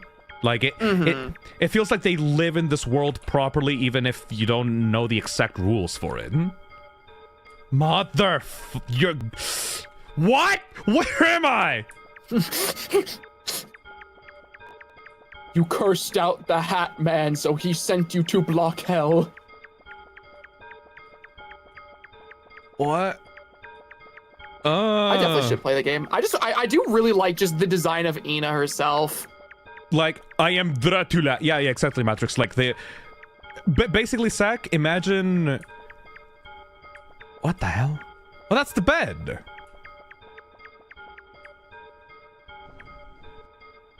Huh. Basically, Zach, imagine... The Enna Dream Barbecue is basically Yume Nikki combined with Smiling Friends. Does that make sense? I absolutely get it. Yeah. It's got the same like wacky sort of like surrealist world, but it has more like more weird kooky characters you can interact with, and it has more comedic bits. Yeah, like there are instances where like the creator definitely wanted to make something trippy and weird for its own artistic sake, but there's also 50% of the time going like, you know what would be really funny if we added this stupid shit in there, you know? Yeah, I love that. I should definitely play that game. It's one of those games where like I heard about it and like I adore the art style. Like I said, I love Ina's design. Is it Ina or Enna? And both. Like it doesn't. Okay. You can do it whatever you want, really. But like I love Ina's design. I never played the game because I didn't know what the game was. But if it's like a super weird like surreal game, with these kind of vibes, but like a bit like goofier, I would love to play that. I would definitely recommend you play it either on your own time or streaming it, however it feels more comfortable to you, but it's a definite recommend from I'm gonna fucking kill myself. Give me the black and white obelisk. Holy shit. Thank you, Miguel, for the super chat. You're definitely playing Step Right Up Adventure Island FNF mod. Songs are different horror-like games. The Yume Nikki one is beautiful. I have already played it on the channel. You should go check that VOD out. I also played that entire mod. Fuck yeah. It's so good. Did you have a favorite song from it? The Faith one, definitely. Literally same. Literally same. The Faith one is amazing. That feels like the final one. I think it's like it's random songs that you get throughout the game, but like the final one is always the Faith one because it's just that fucking peak that it overshadows everything else in the mod. I could not believe the production quality of it. They're also doing a rehaul, like refurbished update to the entire game and changing it from the typical FNF like engine into like Godot, which is great because Godot isn't like an actual game engine and you can do a ton of weird stuff in it. Hampart says, hey Phil, if you like this, I recommend checking out Yume Tuki and the other fan games on Yume Nikki Online. I mean, if this stream goes well, and honestly it's already gone well, like I'm already having a fun time, probably gonna invite Zach to play Yume Tuki, like multiplayer, and we just explore together. Like, concept of Yume Nikki, but it has 3,000 rooms to explore sounds fucking incredible to me. That is super cool. I really want to do that now. The whole thing is that this game is supposed to be very trippy and you can like go everywhere and like the whole point of it, it's exploring and stuff, but I feel like someone that is a Yume Nikki fan, the game is kind of demystified in a fan's eyes once you know exactly where everything leads to, you know? So I feel like having an expansion fan thing like that actually respects the original's vision, you know, and like adds its own flavor to it and adds like, I don't know, fucking 10 times the content of the original, I feel like that is a super cool thing for fans.